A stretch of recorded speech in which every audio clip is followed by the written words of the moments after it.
শুধু এই পৃথিবীটা হলো ক্ষণস্থায়ী, ক্ষণস্থায়ী, ক্ষণস্থায়ী। এটা থাকার জায়গা নয়। এই পৃথিবীতে কেউ থাকতে পারে নাই, না পারছে? এই পৃথিবীতে কেউ থাকতে পারে নাই, ক্ষমতা দিয়েও থাকতে পারে নাই। আল্লাহ কয় ফেরাউনের দিকে তাকায়া দেখ, আমি তারে থাকতে দিছি না। নমরুদের দিকে তাকায়া দেখ, আমি তারেও থাকতে দেই নাই, ক্ষমতা কম ছিল না। আল্লাহ বলেন তাদেরকে আমি ধ্বংস করে দিলাম। শুধু বরত্ব দেখাইছে, নিজের অনেক বড় দাপটশালী মনে করছে। আমি তাদেরকে মাটির সঙ্গে মিশায়া দিছি। আবু জাহেলটাও মাটির সঙ্গে মিশায়া দিছি। বুশ ধ্বংস করে দিছি, ট্রাম্পরেও ধ্বংস করব, এমনকি ওয়াংশাং সুচিরেও আল্লাহ ধ্বংস করবে। আমরা আর আফারও কিন্তু আল্লাহ ধ্বংস করবে। কথা হয় না? যারা এই জমিনে জুলুম করছে, আল্লাহ কয় আমি কাউরে ছাড়বো না। জুলুম মালিক পছন্দ করে না। এটা শুধু আফা না, আমিও যদি জুলুম করি আল্লাহ আমারও ছাড়বে না। জুলুম আল্লাহ পছন্দ করে না। বান্দারে জুলুম আমি আল্লাহ পছন্দ করি না। আমি বান্দাদেরকে ছাড় দেই বান্দার সংশোধন হওয়ার জন্য। ছাড় পাওয়ার পরে দেখা যায় বান্দা আরো নাফরমানি করে, আরো জুলুম করে। আল্লাহ কয় আমি কিন্তু নাটায় ধরে রাখছি। গুড়ি যখন আকাশে উড়ে, গুড়ি মনে করে আমি তো অনেক দূরে আছি, কিন্তু গুড়ি জানে না মালিকের হাতে আমার নাঠায় লাগানো। টান দিলেই আমি মালিকের কাছে আসতে হবে। তাই আল্লাহ বলে বান্দারে জুলুম বরদাস্ত করতে পারি না।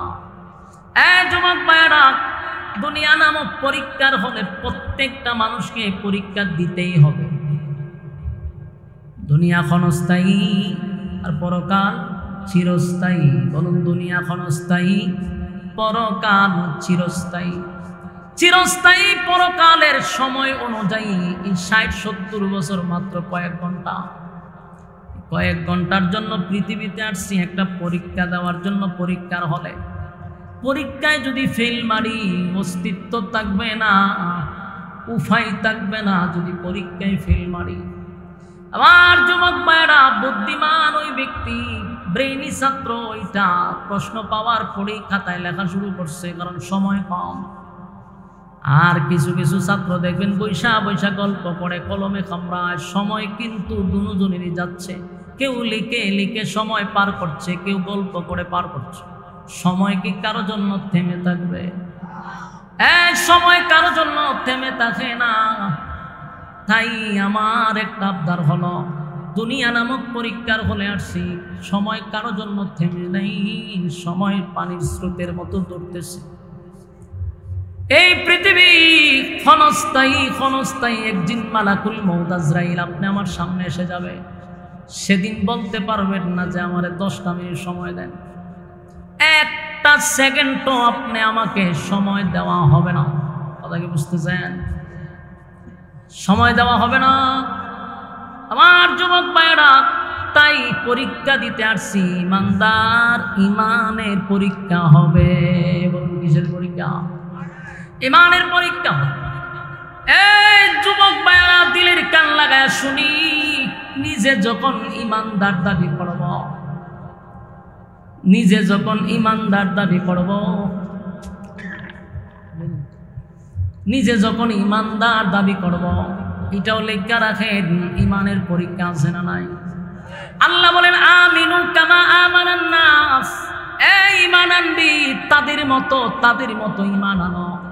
এখানে আমিনু কামা আমানান নাস, কাদের মতো ঈমান আনবো আল্লাহ বলে দিছে। তাদের মতো তারা কারা? আমরা জানি তারা হলো সাহাবায়ে কেরাম। আমিনু কামা আমানান নাস, ঈমান আনো তাদের মতো তারা হলো সাহাবায়ে কেরাম, যারা ঈমানের পরীক্ষায় উত্তীর্ণ হয়েছে, বিনিময়ে জান্নাতের সার্টিফিকেট পাইছে। সুবহানাল্লাহ। আমাদের ঈমানি পরীক্ষা হবে। আরেকটা কথা শুনে রাখেন, পরীক্ষার কিন্তু সাবজেক্ট ভিন্ন ভিন্ন হতে পারে। কাউরে আল্লাহ গরিব বানাইয়া পরীক্ষা করবে, বুঝে নিবা এটাই তোমার সাবজেক্ট। কাউরে আল্লাহ ধনী বানাইয়া পরীক্ষা করবে, বুঝে নিবা এটাই তোমার সাবজেক্ট। কাউরে আল্লাহ মুসিবত দিয়া পরীক্ষা করবে, বুঝে নিবা এটাই তোমার সাবজেক্ট। যুবক ভাইরা, গরিব বানাইয়া পরীক্ষা করে গো, দিন আনে দিন খায়, তার অভাব শেষ হয় না। বুঝতে হবে এটাই তোমার পরীক্ষা, এই হালতেই বলতে হবে আলহামদুলিল্লাহ। আমরা দেশের স্বভাব বড় খারাপ, যদি অভাব লাগে দেখে আল্লাহ আর কেউ দেখে না, খালি আমারই দেখে। অভাবের উপর অভাব, আল্লাহরে দোষারোপ করে। বন্দা জানে না এটাই তোমার সাবজেক্ট, এই সাবজেক্টেই পরীক্ষা দিতে হবে। কাউরে আল্লাহ কোটি কোটি কোটি কোটি হাজার কোটি টাকার মালিক বানায়, ওই হাজার কোটি টাকার মালিকের সাবজেক্ট হলো ধনী। ধনী অবস্থায় মালিক তার পরীক্ষা নেয় রে। ওই পরীক্ষায় যদি উত্তীর্ণ না হতে পারস, ধনী তোর খবর আছে। গরিবের বেলায় পরীক্ষা হবে, গরিব তোর খবর আছে।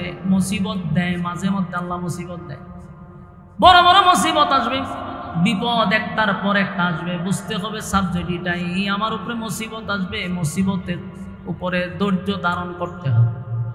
ধৈর্য নিয়ে বলতে হবে আল্লাহ যেই অবস্থায় রাখছেন আলহামদুলিল্লাহ, আপনার ফয়সালার উপরে আমি সন্তুষ্ট। আমার যুবক ভাইরা, পরীক্ষা দিতে হবে। ঈমান নামক এই যে দৌলত আমাদের কাছে আছে, যদি দাবি করি আমি ঈমানদার, তাহলে অবশ্যই ঈমানের পরীক্ষা আছে না নাই? সাহাবায়ে কেরাম আমিনু কামা আমানান নাস, আল্লাহ বলেন তাদের মতো ঈমান আনো। তারা ঈমান আনছে পাথরের নিচে, বুকের উপর পাথর রাখছে। প্রচন্ড মরুভূমির বালু, এত গরম এত গরম এত গরম। সৌদি আরবের বালুর মধ্যে যদি আপনি চাউল ডালেন, এটা মুড়ি হয়ে যাবে, এত গরম। এই বালুর মধ্যে সাহাবায়ে কেরামদেরকে শোয়া দিত, উপরে পাথর দিত, লড়াচড়া না করে। বিনিময়ে তাদের কাছে বলা হইতো ঈমান ছেড়ে দে, আমি তোরে আজাদ করে দিব। সাহাবায়ে কেরাম পাথরের নিচে থাইকা বলতো জীবন দিতে পারি, ঈমান দিব না। আমার যুবক ভাইরা, শুধু তাই নয়, কত সাহাবীদেরকে জ্বলন্ত কয়লার মধ্যে শোয়া দিছে গো, চামড়া কষে কষে পড়ে গেছে। বিনিময়ে তারা ঈমান দেয় নাই, আওয়াজ দিয়া বলছে জীবন দিব কিন্তু ঈমান দিব না। বহু সাহাবীদেরকে গরম তৈলের মধ্যে ঢেলে দিছে, যেইভাবে আমরা মাছ ভাজি করি, সাহাবীদেরকে তৈলে ঢেলা দিছে, জীবনটা দিয়া দিছে, কিন্তু ঈমান দেয় নাই। সুবহানাল্লাহ, ঈমান দেয় নাই রে। আর আজকে আমরা 5 টাকার কাছেও ঈমান বিক্রি করি। বাস্তব না বাস্তব? আমরা যেই তালের ঈমানদার, আমাদের বুকের উপরে পাথর দেওয়া লাগবে না, আমাদেরকে গরম তৈলেও ডালা লাগবে না, আমাদের গলায় রশিও লাগানো লাগবে না, কারণ আমরা 5 টাকার কাছেই নিজের ঈমানটা বিক্রি করে দেই। কথা বলেন আপনারা, আমার কথা কি শুনতেছেন? হাত তুলে তো দিই, হাত তুলে না, হাত তুলে। আপনারা লক্ষণ খুব খারাপ দেখতেছে, আমি হাত তুলে একেবারে ডাড়া করে না তুলে বলেন। মোনাজাত পর্যন্ত লড়াছড়া নাই, আমরা মোনাজাত দিয়ে যাবো ইনশাআল্লাহ। হাত তুললে কোন ইনশাআল্লাহ, লক্ষণ খারাপ করে হাত তুলে বলে আমরা মোনাজাতের আগে যাওয়া যাবি নাই ইনশাআল্লাহ। লেহ মাইনকার সিবাত চলাইছি, উঠবেন ওয়াদা বরখেলাপ। আর ওয়াদা বরখেলাপ হলো মুনাফিকের খাসলত। বলুন কিসের খাসলত? তখন যদি কেউ উঠে আপনারা স্লোগান দিবেন, কে যায় রে? মুনাফিক যায়। এই ইজ্জত থাকবো নি? কথা হয় না। তখন যদি ইজ্জত বাঁচাইতে চান তাহলে বয়ে দাম লাগতো। আর যদি কোন বলো জোর আমার ইজ্জতই নেই, আমি একটা বেজ্জিতে লোক, তেমন জানবে না করে ইজ্জত বেজ্জিতে লোক, কিন্তু তাহার দরকার নাই। লড়াচড়া আছে, লড়াচড়া মনোযোগ দিয়ে শুনে। আমরা কি তৈলের মধ্যে বাজি করার লাগবো, বুকে ভাত্তর দেওয়ার লাগবো? আমরা 5 টাকার কাছে ঈমান বিক্রি করি। কবেন এটা কিভাবে সম্ভব? বুঝুন, এটা বাস্তব। এখন আইছে নির্বাচনের মৌসুম। কিসের মৌসুম? ধুমধারাক্কা নির্বাচনের মৌসুম চলতেছে। বহু নেতা দেখবেন মাশাআল্লাহ মাথার টুপি লাগাইবেন, কথা কয় না? সারা জীবন টুপির বিরুদ্ধে, কিন্তু অহন টুপি লাগায়, পাঞ্জাবিও লাগায়, লাগাইয়া পুরা মৌলবি সালাম আল কি দেয় সবাই। আয়া ওয়াজ আয়া চেরা মন চাই ওয়াজও করে। ওরে বাপরে বাপ, বাপরে বাপ, চতুর্দিক দিয়ে খালি মৌলবি। সারা জীবন না টুপিদারের বিরুদ্ধে কথা কইলে, ইলেকশনের মৌসুম আইলে এরা মাথা টুপি দালায়। প্রত্যেকটা নেতার মাথা দেবেন টুপি আছে, পাঞ্জাবি লাগাইয়া সালাম আল কি দেয়। দেখবেন বর্তমান গ্রামগঞ্জে শহরে কোন যেখানেই কোন শ্বাসটলগুলো এখন দেখে রমরমাট ঝমঝমাট। বাস্তব না বাস্তব? শ্বাসটলে গিয়া দেখবেন একটা চেয়ারও খালি নাই। এটা সংসদ ভবনের মতো। মাননীয় স্পিকার হলেন যিনি ক্যাশবাক্সের সামনে বসে থাকেন, উনি হলেন স্পিকার। আর সবাই সংসদ সদস্য। এখানে বৈশাখ গল্প আড্ডা চলতেছে, আর মাঝে মধ্যে নেতারা ঢুকে সালাম আলকি দেয়। সালাম দেওয়ার পরে কয় আপনারা কি চাটা খাইছেন? না খাইছি না। তো সবার রং সামার দুমসে রং চা দেয়, ইচ্ছা মতো রং চা খায়। খাওয়ার পরে কয় বুটটা কারে দিবেন? রং চা দিয়ে খাওয়াইছেন আপনি, বুট আপনাকেই দিতে হবে। নেতায় খুব খুশি, সালাম আলকি আর একটা দিয়া জায়গা। কিন্তু যারা চা খাইছে এরা উঠে না। এরা কি উঠে গেছে গা? না আছে, এরা বইয়ে রয়েছে যে খালি ফাটি না আরো আইব। কতক্ষণ পরকে দেখা যায় আনারস মার খাইছে, আয়া দিছে আর একটা সালাম আলকি দেয়া হয় আপনারা কি চাটা খাইছেন? আর বুট টুট কারে দিবেন সিদ্ধান্ত হয়েছে না? কোনো এখনো সিদ্ধান্ত হয়েছে? তা আগে যে দিলাইলে আরেকবারে সিদ্ধান্ত বলে হয়েছে না। হ্যাঁ বেটা হতে খাওয়া জনমের খাওয়া নি খাওয়া, দুধ চা খাওয়াইছে, দুধ চা অহন বুট কারে দিবেন? সব বোনা দুধ চা দিয়ে আপনি খাওয়াইছেন, দুধ তো আপনার দিতে। নেতায় খুব খুশি, সালাম আলকি দিয়া নেতায় গেছে গা। কিন্তু এই পাবলিক এখনো উঠে না। ঠেঙ্গের উপরে ঠেং লাড়ায়। কতক্ষণ পরাইছে গুরু মার্কা, গুরু মার্কায় সালাম আলকি দিয়া ছেড়ে কয় আপনারা কি কিছু খাইছেন টাইছেন? বেশি বালা জিনিস এখনো ফেটে পড়ছে না। হয়তো কফি মার, কফি খাওয়ানোর পরে জায়গায় বুট কারে দিবেন? কয়েকজন হার হয়েছে সব বনাস। সারা জীবন রং সার কাপড় টানছি, এখন তো কফি খাইছি। বুট আপনারই দেওয়া লাগবে, বুট আপনারই দেওয়া লাগবে। বলুন তো দেখি বুট কটা? ওই আইসি বাস করতাম, গুরুস্থান আমার নাই না। বুট কটা দিছে? কয়জন? ইমান আছে না গেছে? কি ভাত্তর দেওয়া লাগবে বুহ না 5 টাকার কাছে দেয়? সার কাছে ইমান বিক্রি করে না। হাই রে মুসলমানের ঘরের মুসলমান, তোর বুকে ভাত্তর দেওয়া লাগবো নি? তো রং চা একটা মাল লই তোর ইমান লইয়া যাওয়া যায়।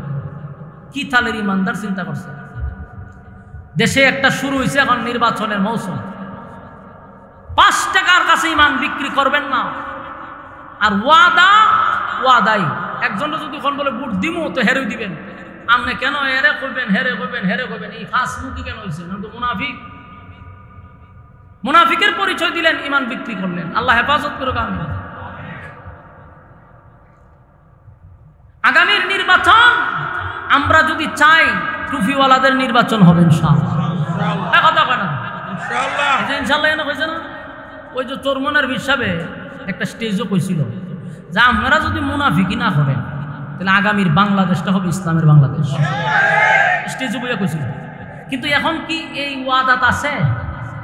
ওয়াদাত নাই তো। এখন বিভিন্ন দলে ভাগ হইতেছে। প্রতিদিন বক্তব্যে মানুষকে সচেতন করতেছি আমরা। মাঝে মধ্যে আমরা প্রায় সময় বলি যে ভাই ঐক্যের জন্য কিছু ছাড় দিতে হয়। ঐক্যের জন্য আপনারা 5 জনের লাগে আমি ঐক্য হব।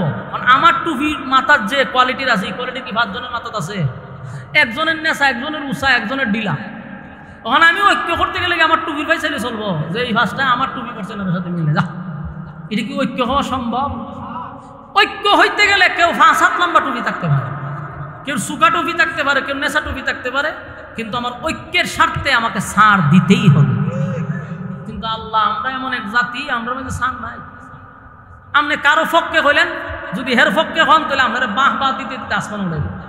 আর কোন অ্যাঙ্গেলে যদি তার বিরুদ্ধে একটু বলেন তে আপনারা আবার আসমান থেকে 7 তবক জমিনের নিচে দাফন করে লাগবে। এটা নাম হলো বাংলাদেশ। এটা না সম্পত্তি আপনারা জানেন। আমার ফেসবুক পেজ আছে, ভেরিফাই ফেসবুক। তো মাঝে মধ্যে আমি বিভিন্ন বিষয় নিয়ে, আমি তো আর রাজনীতি করি না ওইভাবে, আমার যেটা ভালো লাগে আমি এটা গবেষণা করি আমি একটা পোস্ট করি। আমার ফেসবুক পেজ থেকে আমি লেখালেখি মাঝে মধ্যে করি। যখন বিশ্ববিদ্যালয়ে শিবিররা যখন তাদের বিজয় আসলো, পরাজয় হলো অন্যরা, আর শিবিররা বিপুল ভোটে তারা বিজয় লাভ করছে, আমরা তাদের পক্ষে লেখালেখি করছি। বিশেষ করে আমি তাদের রাজনীতির কাঠামো, তাদের ডিসিপ্লিন, সব বিষয় নিয়ে আমি একটা পোস্ট করছি যে বাংলাদেশে যদি কেউ রাজনীতি করেন আগে জামাত থেকে রাজনীতি শিখেন। কেন বলছি? তাদের সব সাইডগুলা খুব সুন্দর এবং ডিসিপ্লিন, শৃঙ্খলা আছে। এটার মধ্যে আপনি আমার মতো কামড়াকামড়ি করে না। এরা প্রত্যেকটা জায়গাতে আপনি এদের অনুমতি নিয়ে আপনার কাজ করতে হবে। এই জন্য আমি আমার ওই দৃষ্টিভঙ্গিতে বলছি রাজনীতি শিখতে গেলে এদের কাছ থেকে শিখুন। এখন এদের একটা প্রশংসা করলাম, এখন দেখা গেল আমার দলের লোক আমার 14 গোষ্ঠী উদ্ধার করে আমার দাফন করে দিচ্ছে। ওরে বাইরে তুই তো বুঝতি, আমার লেখার মর্ম তো বুঝতেই, তোরা কে বলছে রাজনীতি করতি? তুই কোন দৃষ্টিভঙ্গির থেকে আমি লেখালেখি করছি? তোর যদি এতটুকু বুঝার জ্ঞান না থাকে তুই রাজনীতি করা লাগবে না, তুই ফুটপাতে গিয়া চা বিক্রি কর। তোরা কে বলছে রাজনীতি করতি? লেখার মর্ম বুঝতে হবে যে কোন অ্যাঙ্গেল দিয়ে লেখছে, কেন লেখছে, আমি পুরোটা পড়ি, তারপর আমার বিবেকের কাছে প্রশ্ন করি লেখার ধরন কোন দিকে গেছে। না আপনারে 7 তবক জমিনে নিচে দাফন করে নিচ্ছে, আমার দলের লোকে দাফন করে নেব কেন অন্য দুঃখের লোক? আচ্ছা গেল এটা। গতকালকে আমার ফেসবুক পেজ থেকে আমি একটা পোস্ট করছি বিএনপির ভারপ্রাপ্ত চেয়ারম্যান তারেক রহমানকে নিয়ে। কেন পোস্ট করছি বোঝার চেষ্টা করেন। আমি প্রোগ্রাম করে আসার সময় ওনার একটা বক্তব্য শুনছি বিবিসি নিউজে।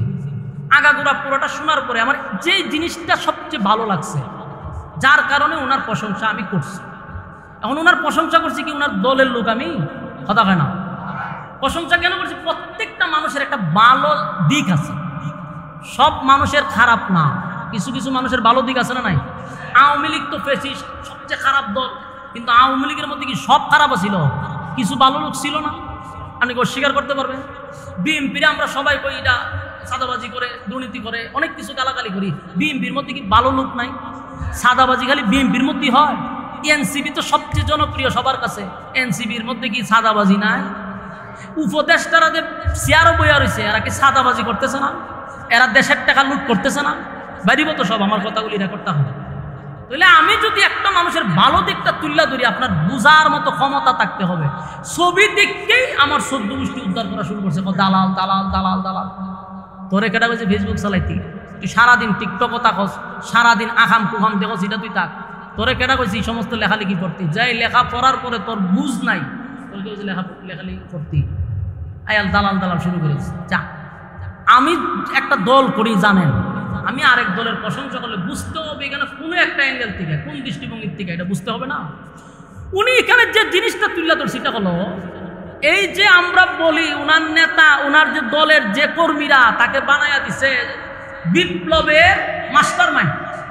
দেখছেন না স্লোগান দেয় তারেক রহমান, আপনি জানেন কি বিপ্লবে কিতা 5ই আগস্টের নেতা আপনি অথবা মাস্টার মাইন্ড আপনি, বলেন এরকম স্লোগান। গতকালকে উনার কথা শুনে যখন ওনাকে সাংবাদিকরা প্রশ্ন করতেছে যে আপনি কি 5ই আগস্টের বিপ্লবের কি কোনো মাস্টার মাইন্ড ছিলেন, উনি বলছেন যে না, সারা বাংলাদেশের জনতাই ছিল এটার মাস্টার মাইন্ড, আমি মাস্টার মাইন্ড ছিলাম না। এবং কারা কারা এটার মধ্যে অংশগ্রহণ করছে, এর মধ্যে একটা হলো মাদ্রাসার ছাত্রদের কথা বলছে। আমার এই জায়গাটা ভালো লাগছে। কেন ভালো লাগছে? এখন যতগুলো উপদেষ্টা বসছে, যতগুলো রাজনীতিবিদ আছে, সবাই যার যার ক্রেডিট নিয়ে চলে, কিন্তু কোনো আলেমদের ব্যাপারে তারা বক্তব্য দেয় না। আলেমরা যে রক্ত দিল, উলামায়ে কেরাম যে শাহাদাত বরণ করলো 5ই আগস্টে, এই কথাগুলি তারা সোশ্যাল মিডিয়ার সামনে বলতেই রাজি না। আলেমদেরকে সবসময় মাইনাস করে। আমার কাছে এই জিনিসটা ভালো লাগছে, যেটাই হোক একটা দলের সর্বোচ্চ নেতা উনি যেহেতু বলছে মাদ্রাসার ছাত্ররা জড়িত ছিল, এই কথাটা আমার ভালো লাগছে, তাই আমি লিখছি। উনার কথাগুলি আমার কাছে ভালো লাগছে। উনি একজন রাজনীতিবিদ হিসাবে যে কথাগুলি তুলছে সুন্দর সাবলীল ভাষায়, সব কথাগুলো তুলে ধরছে। কিছু মাথা মোড়া আছে, একেবারে নিম্ন শ্রেণীর কিছু লোক আছে, এখানে এসে আমার দালাল হইয়া আমার 14 গোষ্ঠী উদ্ধার করে দিচ্ছে। কথা বুঝতেছে? ওই ব্যারিস্টার সুমন ছিল আমাদের সোনারঘাট মাতুবপুরের এমপি, নাম শুনছেন না? এমপি হওয়ার আরো 3 বছর আগ থেকে তার সাথে আমার একটা সুসম্পর্ক ছিল। এলাকা হিসাবে আমার বাড়িতে তার বাড়ি খুব কাছে, আমার সাথে সুসম্পর্ক, আমার সম্মান করতো, ভালোবাসতো। উনি আমার ওয়াজেরও বক্ত ছিল এবং আমার গজল আজানগুলি উনি শুনতেন। এই কারণে এক মাহফিলে গেছিলাম, পরে উনি আমার সাথে এমনি সম্পর্ক হয় এমপি হওয়ার 3 বছর আগ থেকে। পরে হইল উনি এমপি। এখন সম্পর্ক যে 3 বছর আগে সেটা কি বাদ দেওয়া সম্ভব? এমপি তো হচ্ছে পরের। তখন ওনার সাথে সম্পর্ক, উনি আমার ফোন টোন দেয়, ভালো করে জিগায়।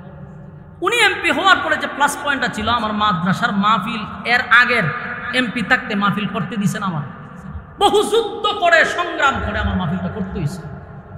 আর এমপি যখন সুমন হলো তখন হলো ওদের কোনো অনুমতি লাগতো না মাহফিল করেন, সেটা বাধা দেয় আমার জানাইবেন। তা আমি লোকের দালালি করতাম না, তো তোর দালালি করতাম? এটা কি দালালি হয়ে গেছে? এটা তো দিনের দালালি নয়। সে আমার আগের থেকে তার সম্পর্ক, এখন আমার দালাল বলেছে সুমনের দালাল। আমার মাহফিল করতে দিল না আগের আওয়ামী লীগ এমপি মন্ত্রী, সে এমপি হওয়ার পরে বলছে কোনো অনুমতি নাই মাহফিল করান, কেউ বাধা দিলে আমারে বলবেন আপনি। আমি তার গান গাইবো না কি তোর গান গাইবো রে? আমি গেছি দালা। অথচ সুমন ভাই বলতে পারবে না যে তার কাছে আমি নিজের স্বার্থে 10টা টাকা ওনার কাছে আমি চাইছি। আমি তো স্বয়ং সম্পূর্ণ, আমি আরেকজনের কাছে কি চাওয়া লাগে? আমার চাওয়ার দরকার আছে। যেই পরিমাণ ইজ্জত আর সম্মান আপনারা দেন এর চেয়ে বেশি সম্মান আর কি লাগে? তো এগুলা নিয়ে যে লেখালেখি করেন দালাল মালাল কইয়া, কার মাথায় কুড়াল মারতেছেন? এগুলা করলে কি ঐক্য হবে কোনোদিন? কথা কয় না। ঐক্য হইতে গেলে ছাড় দিতে হবে। ঐক্য হইতে গেলে যদি বাংলাদেশের সব টুপিওয়ালাই এক হয়, কসম খোদা এদেশে ইসলাম বিজয় হবে, এতে কোনো সন্দেহ নাই, কোনো সন্দেহ নাই। যদি আমি আপনার মন ঠিক থাকে, মুখে বললাম একটা, অন্তরে আর একটা, কোনোদিন ইসলাম বিজয় হবে না। আমি আশরাফি 1 মাস ধরে ঐক্যের গান গাইতেছি, আর আমারে বানাই দিছে এখন বিএনপি দালাল। এদের কি পরিমাণ নিম্ন মন মানসিকতা চিন্তা করছে, কতটুক নিম্নমান মানসিকতা, আর কত কম শ্রেণীর মানুষ, নিম্ন শ্রেণীর মানুষ হলে একজন আলেমকে যে কোনো দলের দালাল বানাই দিতে পারে। আল্লাহ আমাদেরকে এই সমস্ত হিংসার থেকে হেফাজত করবে।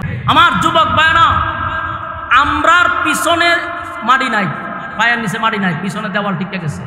বারবার আমরা টিস্যুর মতো ব্যবহার হচ্ছি। দিন শেষে উলামায়ে কেরাম আয়না করে যায়, দিন শেষে আমরা জেল খাটি, দিন শেষে আমাদের হাতের মধ্যে বেরি লাগানো হয়, অথচ আমরা প্রত্যেকটা দলের টিস্যু হই। আমি তো বারবার বলি, কারো পা ছাটার আমাদের দরকার নাই, খালি টুপিওয়ালাগুলার এক জায়গায় করে, কারো পা ছাড়তে হবে না। ওই দলের নেতারা আমাদের পা ছাড়তে বাধ্য হবে। মানে এদেশে 96% মুসলমান, এই দেশের মানুষ আলেমদেরকে সম্মান করে, ইমামদেরকে ইজ্জত করে। ইমামরা যদি ডাক দেয়, একটা মহল্লা একত্রিত হয়ে যায়, একটা ইসলামিক নেতা যদি ডাক দেয়, গোটা ডাহা শহর অচল হয়ে যায়। সেখানে অন্য দলের ফাঁস আনার আমাদের কি দরকার? কিন্তু আমরা তো ইয়া করতে পারি না, ওদের টুপি লইয়া গোতাগতি, পাঞ্জাবি লইয়া গোতাগতি হয়ে, আর গলা খাটা না কেড়ে, এর কলার ওলা কেড়ে, এ লেগে যাবে দরবার। আল্লাহ আমাদের এই সমস্ত হিংসার থেকে হেফাজত করবা। আমার যুবক ভাইরা, ইসলামের ক্ষেত্রে, দিনের ক্ষেত্রে যদি আমি আপনি স্যাক্রিফাইস না করি, তাহলে আমাদের অবস্থা হবে মারাত্মক। মুসলমানদের আজকে অধঃপতনের একটাই কারণ হলো ঐক্যর দিকে দূরে সরে যাওয়া। মুসলমান আজকে মার খাইতেছে কেন জানেন? শুধুমাত্র ঐক্য না থাকার কারণে। আজকে 85% সম্পদ এখনো মুসলমানের হাতে, কিন্তু গোটা বিশ্বে মুসলমান মার খায়, মুসলমানরা একত্রিত হতে পারে না। ইরানরে মারলে সৌদি আরব ভেবে হাসে, হ্যাঁ? মুসলিম দেশ একজনে মারতেছে, এরা অস্ত্র দেয় কেন?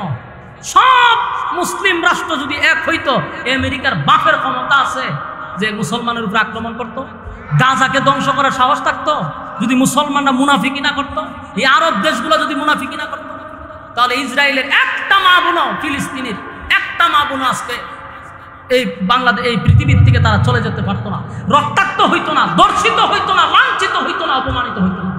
শুধু আমাদের মুনাফিকের কারণে। আল্লাহ আমাদের এই মুনাফিকের থেকে হেফাজত করে।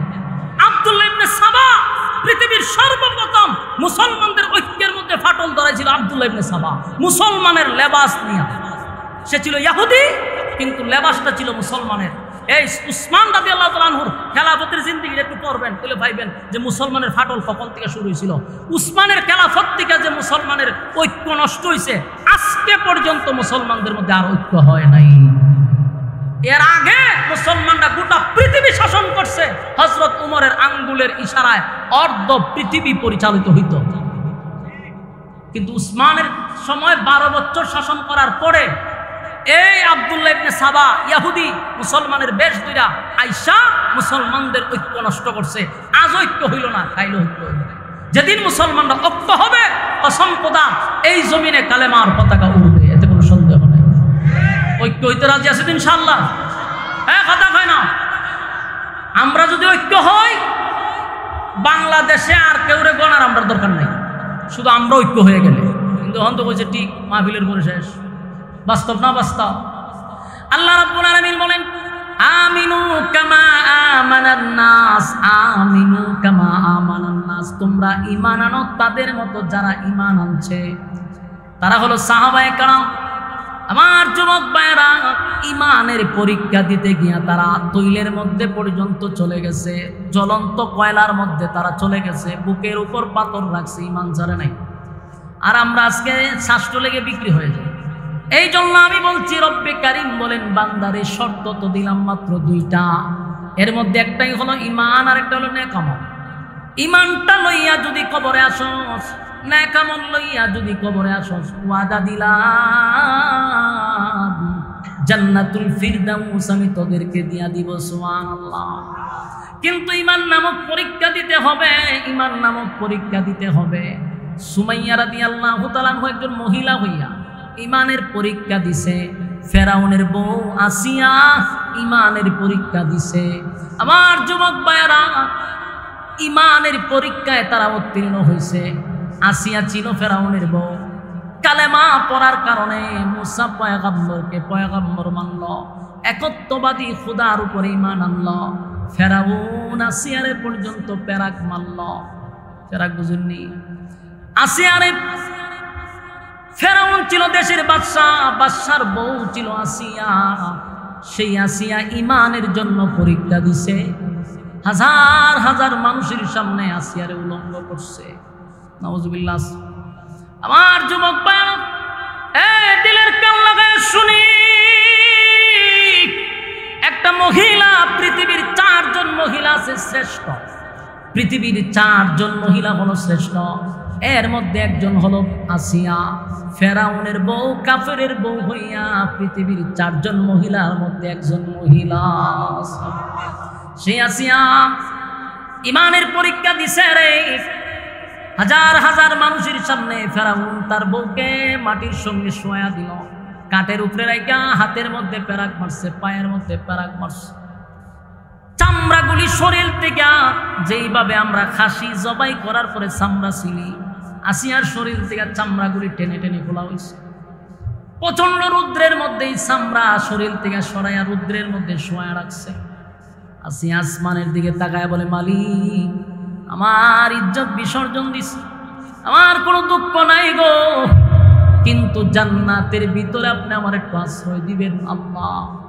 এই জালেম আমার হাজার হাজার মানুষের সামনে উলঙ্গ করে দিল, আমার ইজ্জতটা আমি বিসর্জন দিলাম, আমি বিনিময়ে শুধু আপনার কাছে জান্নাত চাই। আল্লাহ আসিয়ার এত সম্মান আর এত মর্যাদা বাড়াইছে। আল্লাহ বলেন, 4 জন মহিলার মধ্যে আসিয়া একজন, যে আসিয়ার সঙ্গে আমার নবীকে জান্নাতে আল্লাহ বিবাহ করায়া দিবে। আমার যুবক ভাইরা, ইমানের পরীক্ষা দিল আসিয়া, মহিলা হইয়া ইমানের পরীক্ষায় 1st ডিভিশনে পাস করছে। নবীর যুগে সুমাইয়া রাদিয়াল্লাহু তাআলা হতো এইভাবে, আবু জাহেল সুমাইয়ারে উলঙ্গ করে লজ্জাস্থানে বর্ষা দিয়ে আঘাত করতে লাগলো। তাও কলিজার টুকরা সন্তান আম্মার রাদিয়াল্লাহু তাআলার সামনে, সন্তানের সামনে মাকে উলঙ্গ করে নির্যাতন করছে। শাহাদাতের আগ পর্যন্ত সুমাইয়া তার সন্তানকে নসিহত করলো, বাবারে, আমি হয়তোবা দুনিয়ার থেকে বিদায় হয়ে যাব, কিছুক্ষণের ভিতরেই আমি হয়তোবা শাহাদাত বরণ করব, কিন্তু আমি এমন সন্তান জন্ম দেই নাই যেই সন্তান বেঈমানের কাছে মাথা নত করবে। মা হইয়া সন্তানকে নসিহত করে, আম্মা, যত মুসিবত আসুক না কেন, সাবধান বাবা, ইমান ছাড়বি না, ইমান ছাড়বি না। এই দুনিয়া হলো ক্ষণস্থায়ী, ক্ষণস্থায়ী দুনিয়ার জন্য চিরস্থায়ী জান্নাত হারাইতে পারস না। সন্তানের সামনে মাকে উলঙ্গ করে হত্যা করলো, সুমাইয়া শাহাদাত বরণ করলো, কিন্তু ইমানটা দেয় নাই। সুবহানাল্লাহ। আমার যুবক ভাইরা, ইমানের এত দাম, ইমানের এত দাম, এত দাম, এত দাম, ইমানের এত দাম। বহু সাহাবীরা নির্যাতনের শিকার হয়েছে, নির্যাতনের স্টিম রুলার চাপায়া দিছে। সাহাবায়ে কেরামরা নবীর কাছে আবদার করতে লাগলো, পয়গম্বর, নির্যাতন আর সহ্য করতে পারি না, এত নির্যাতন, এত নির্যাতন। আপনি আল্লাহর কাছে বলেন না আসমান থেকে যেন আমাদের জন্য সাহায্য পাঠায়। পয়গম্বর নির্যাতন দেখে চোখের পানি ছেড়ে দিয়া বলে, সাহাবীরা রে, এই হালতেই যদি তোরা শাহাদাত বরণ করস, আমি নবী তোদেরকে ওয়াদা দিলাম আল্লাহর তরি জান্নাত তোদের জন্য ওয়াজিব। সুবহানাল্লাহ। আমার যুবক ভাইরা, এই জন্য আল্লাহ বলেন, ইন্নাল্লাযীনা আমানু, তোমরা যদি ঈমান আনো, এরপর আল্লাহ বলেন ওয়া আমিলুস সালিহাত, তোমরা যদি নেক আমল করো। বলুন এর পরের ধাপ কি? কথা কয় না, নেক আমল। ঈমানের পরে কি? নেক আমল।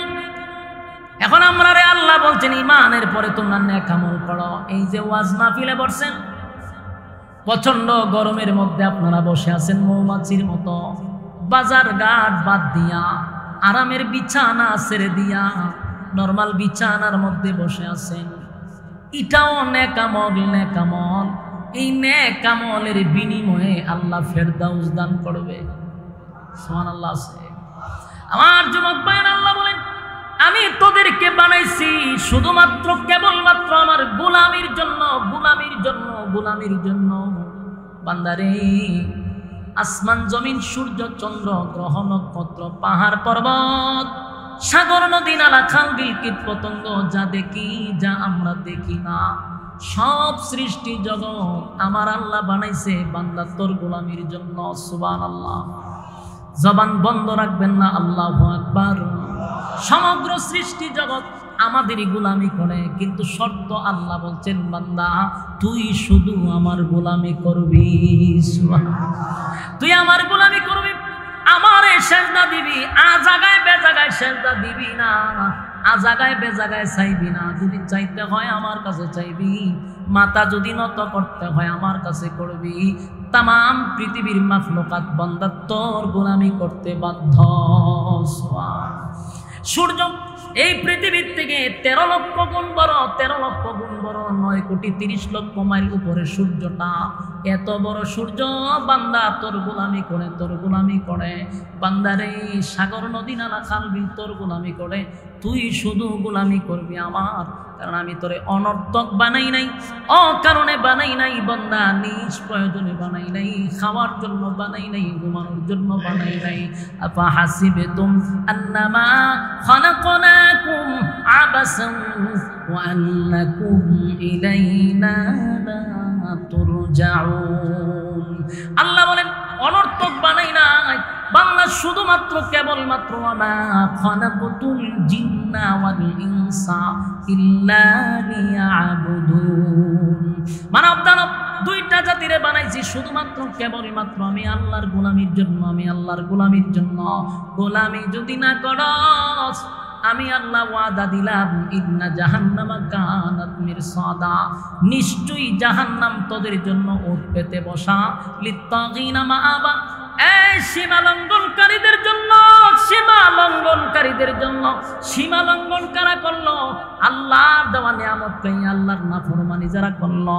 যেমনে মনে চায় বান্দা তুই এমনে চলস, আমি আল্লাহ না তোরে কিছু নিয়ম কারণ দেখায়া দিলাম, লাগাম ছাড়া চলতেছস, যেমনে মনে চাই এমনি চলস। উলামায়ে কেরাম মিম্বরে বৈশা তোদেরকে নসিহত করে কানে ঢুকে না, ওয়াজ মাহফিলে এত ওয়াজ করে জান্নাত জাহান্নামের বয়ান করে তোরা শুনস না। তোর মন গড়া জিন্দেগি চালাইলি, লিত্তাগিনা মাআবা, সীমা লঙ্ঘনকারীদের জন্য জাহান্নাম। এই জাহান্নামে যদি আল্লাহ একবার ঢোকায় রে, উপায় থাকবে না, উপায় থাকবে না, উপায় থাকবে না। আমার যুবক ভাইরা, এই জাহান্নামের ভিতরে ঢুকলে উপায় নাই। দুনিয়ার কোনো আগুন সহ্য করার ক্ষমতা আমাদের নাই রে। একটা মোমবাতির আগুনে মাথা, আঙ্গুলের মাথা রাখা যায় না। সেই জাহান্নামের ভিতরে ভয়াবহ আগুনের মধ্যে আমাদেরকে ঢুকানো হবে। আল্লাহ বলেন লাবিসিনা ফিহা আহকাবা, যুগের পর যুগ, যুগের পর যুগ সেখানে তোমরা অবস্থান করতে হবে। দুনিয়ার কোনো কারাগারে গেলে ছোট ভাই বড় ভাই, পাতি নেতা বড় নেতা আছে, যে কোনো ভাবে লগইন করে বাহির হওয়া যায়, কিন্তু জাহান্নামে বন্দী হলে বাহির করার মতো কেউ নাই। কেউ আল্লাহর সামনে দাঁড়াইয়া সামনে দাঁড়াইয়া কথা বলার সাহস নাই গো। আদম থেকে নিয়ে ঈসা রুহুল্লাহ পর্যন্ত সবাই তো ছিল নবী রাসূল পয়গম্বর। এত বড় বড় পয়গম্বর ইব্রাহিম খলিলুল্লাহ যিনি আল্লাহর বন্ধু ছিল, ইব্রাহিম নবীর ক্ষমতা নাই আল্লাহর সামনে দাঁড়ায় কথা বলার। মুসা কালিমুল্লাহ যিনি আল্লাহর সঙ্গে কথা বলে, সেই মুসা নবীও সেদিন আল্লাহর সামনে কথা বলার সাহস নাই। ঈসা পয়গম্বর জিন্দা হাজার হাজার বছর পুরাতন কবর থেকে মৃত মানুষকে জিন্দা করতো আল্লাহর হুকুমে, আল্লাহর সঙ্গে সম্পর্ক। এই ঈসা নবীও আল্লাহর সামনে দাঁড়ায় কথা বলতে পারে না, নূহ পয়গম্বর কথা বলতে পারে না। সেদিন আমার নবীও কথা বলবে শুধু উম্মতের জন্য। আল্লাহ বলবে বন্ধু ওয়ালা সাউফা ইউতিকা রাব্বুকা ফাতারদা, আমি আপনাকে খুশি করব খুশি করব খুশি করব। পয়গম্বর বলবেন মালিক আপনি আমারে খুশি করবেন, কিভাবে করবেন? আমার একটা উম্মত যদি জাহান্নামে থাকে আমি নবীরে আপনি খুশি করতে পারবেন না। একটা জবান বন্ধ রাখবেন না, আল্লাহু আকবার। আরো জোরে বলেন আল্লাহু আকবার। এই ইমানের আওয়াজ দিয়ে বলেন আল্লাহু আকবার। আমার নবীর তো পাওয়ার, এই পাওয়ার শুধু আল্লাহর পক্ষ থেকে পয়গম্বরকে দেওয়া হবে রে, কোনো আদম থেকে ঈসা নবীরে এই অনুমতি দেওয়া হবে না। শুধুমাত্র কেবলমাত্র আমার নবীকে স্পেশাল একটা পাওয়ার দিবে বন্ধু, আপনারে আমি খুশি করব। যতক্ষণ না পর্যন্ত আপনি খুশি না হবেন আমি আপনাকে দিতেই থাকবো দিতেই থাকবো দিতেই থাকবো। জোরে কোন সুবহান। ওয়ালা সাউফা ইউতিকা রাব্বুকা ফাতারদা, দুনিয়ায় থাকতে আল্লাহ বলছে বন্ধু আপনারে খুশি করব। আমার নবী তখনই খুশি হবে যখন তার উম্মত জান্নাতে যাবে। আর যুবক ভাইরা, তাই নবী আমাদেরকে সুপারিশ করবে। এখানে আরেকটা কাহিনী আছে, সুপারিশও যে করবে ডালাও পাবে না। আল্লাহ বলবেন বন্ধু যারে খুশি তারে লইয়া জান্নাতে যান। সেদিন আমার নবী তাদেরকেই দরে দরে জান্নাতে নিবে যারা দুনিয়ার জমিনে নবীর সুন্নাহর উপরে চলছে, নবীর তরিকা অনুযায়ী জীবন যাপন করছে। আর যদি নবীর তরিকা অনুযায়ী জীবন যাপন আমরা না করি, আল্লাহর নবী বলবেন সুহকান সুহকান লিমান গায়্যারা বাদি, দূর হয়ে যা দূর হয়ে যা, এমন উম্মতের আমার দরকার নাই।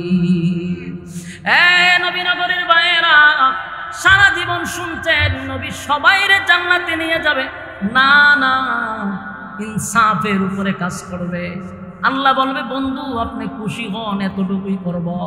নবী চাইলে সবাইরে নিয়ে যাবে, এটা তো হতে পারে না। আল্লাহ এই ক্ষমতা আমার নবীরে দিছে, কিন্তু যারা জীবনভর নবীর তরিকায় চললো না, আল্লাহর হুকুম পালন করলো না, মন গড়া জিন্দেগি চালাইলো, তাদেরকেও কি আমার নবী সুপারিশ করবে? যারা নবীর তরিকায় জীবন যাপন করছে, নবীর সুন্নাহ অনুযায়ী জীবন যাপন করছে, আল্লাহর হুকুম মানছে, হক হালাল মাইনা চলছে, গুনার কারণে শাস্তিযোগ্য সে জাহান্নামে গিয়ে ঢুকছে, সেখান থেকে আপনি আমার নবী মালিকের কাছে চায়া সুপারিশ করে আপনি আমার জান্নাতে ঢুকাবে। কিন্তু বাইরে সারা জীবন মন গড়া জিন্দেগি চালাইলেন, নবীর সুন্নাহ অনুযায়ী জীবন যাপন করলেন না। আল্লাহর নবীর কাছে রিপোর্ট আসবে, উম্মতের রিপোর্ট নবীর কাছে দেওয়া হবে। নবী উম্মতের রিপোর্ট দেখে চোখের পানি ছেড়ে দেয়া বলবে উম্মতের আরে আমি না তোদের জন্য উহুদের ময়দানে দান বানলাম, আমি না তোদের জন্য তায়েফের ময়দানে রক্তাক্ত হইলাম, আমি আমার রক্ত দিয়া ইসলামটাকে জিন্দা করছি। ইসলাম নামক বৃক্ষের নিচে আমার সাহাবায়ে কেরামরা রক্ত দিছে, আমিও রক্ত দিলাম, ইসলাম কমপ্লিট করে তোদের কাছে রেখে আসলাম। আজকে তোরা মন গড়া জিন্দেগি চালাইলি, পীরের তরিকায় চললি, নবীর তরিকা চললি না, আল্লাহর হুকুম মানলি না, কিন্তু পীরের হুকুম মানতে তোরা বস লইয়া গুরু লইয়া মাজারও যাস, বাবার দরবারও ছাগল লইয়া যাস, কিন্তু আমি নবীর তরিকাটা মানতে তোর ভাল লাগলো না। আজকে এই হাসরের মাঠে কেমনে রে উম্মত আমি আল্লাহর কাছে তোদের জন্য সুপারিশ করি? এমন একটা জায়গা নাই যে অংশ দিয়া তোদেরকে জান্নাতে নিব। আমল নামা তো আমার আল্লাহ আমার হাতে ধরায়া দিছে। বান্দারে, আল্লাহর নবী উম্মতের আমল নামা দিকা চিৎকার দিয়া বলবে, উম্মতেরা কিভাবে আমার মালিকের কাছে আমি তোদের জন্য সুপারিশ করি? 60 বছরের জিন্দেগিতে নাই আমার সুন্নাত, না আমার আল্লাহর হুকুম, জীবন ভর তো করলি মন গড়া জিন্দেগি, যেমনে মনে চায় এমনি চললি।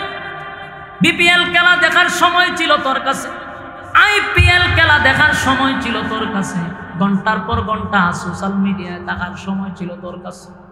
সময় নাই শুধু আমি আল্লাহ এবং রাসূলের বেলা।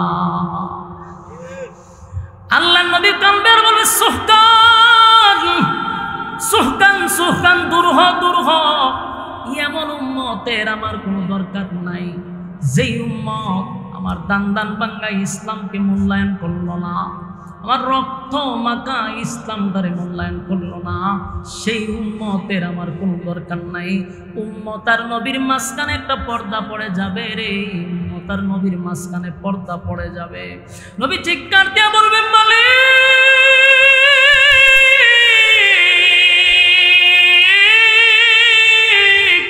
আমার উম্মতকে আমি দেখি না, উম্মত আমারে দেখে না গো। আল্লাহ বলবে, বন্ধু আমি ইচ্ছাকৃত ভাবে আপনার মাঝখানে আর উম্মতের মাঝখানে পর্দা দিছি গো নবী। কেন দিছি জানেননি?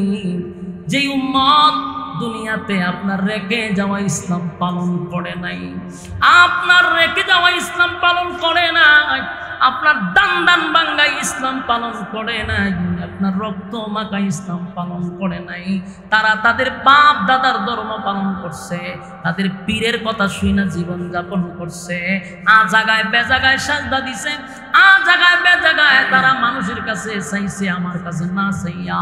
তাই এমন উম্মতের মাঝখানে আমি পর্দা দিলাম।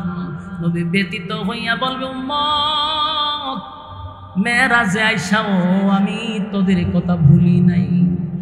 আমার আল্লাহ যখন 7 আসমানে উঠাইল, জান্নাত জাহান্নাম ভ্রমণ করাইল, এত আনন্দের মধ্যেও আমি উম্মত তোদেরকে ভুললাম না।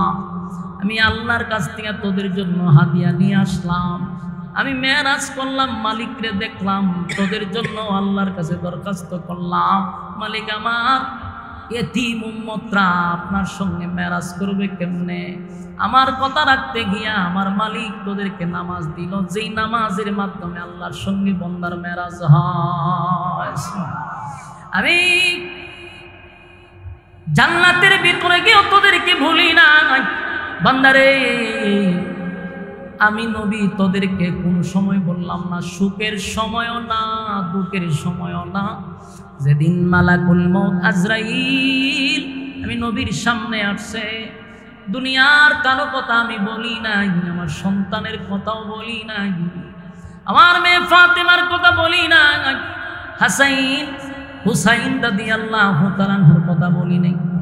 উম্মতের শেষ বিদায়ের সময়ও আমি তোদের জন্য আল্লাহর কাছে দরখাস্ত করছি। মালাকুল মউত আজরাইলের সামনে আল্লাহর নবী বলেন, আজরাইল রূহ নিবি পড়ে বল আমার এতিম উম্মতের জন্য আমার মালিক কি সিদ্ধান্ত নিছে? সুবহানাল্লাহ, বাড়ি দিয়া বলেন, হ্যাঁ আমার নবীর কত মায়া।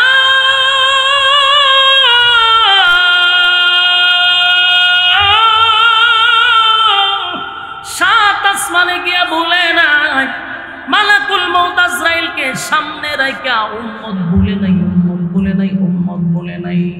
আমি নবী দুনিয়া থেকে বিদায় হওয়ার সময় তোদের ব্যাপারে ফয়সালা করে আসছে।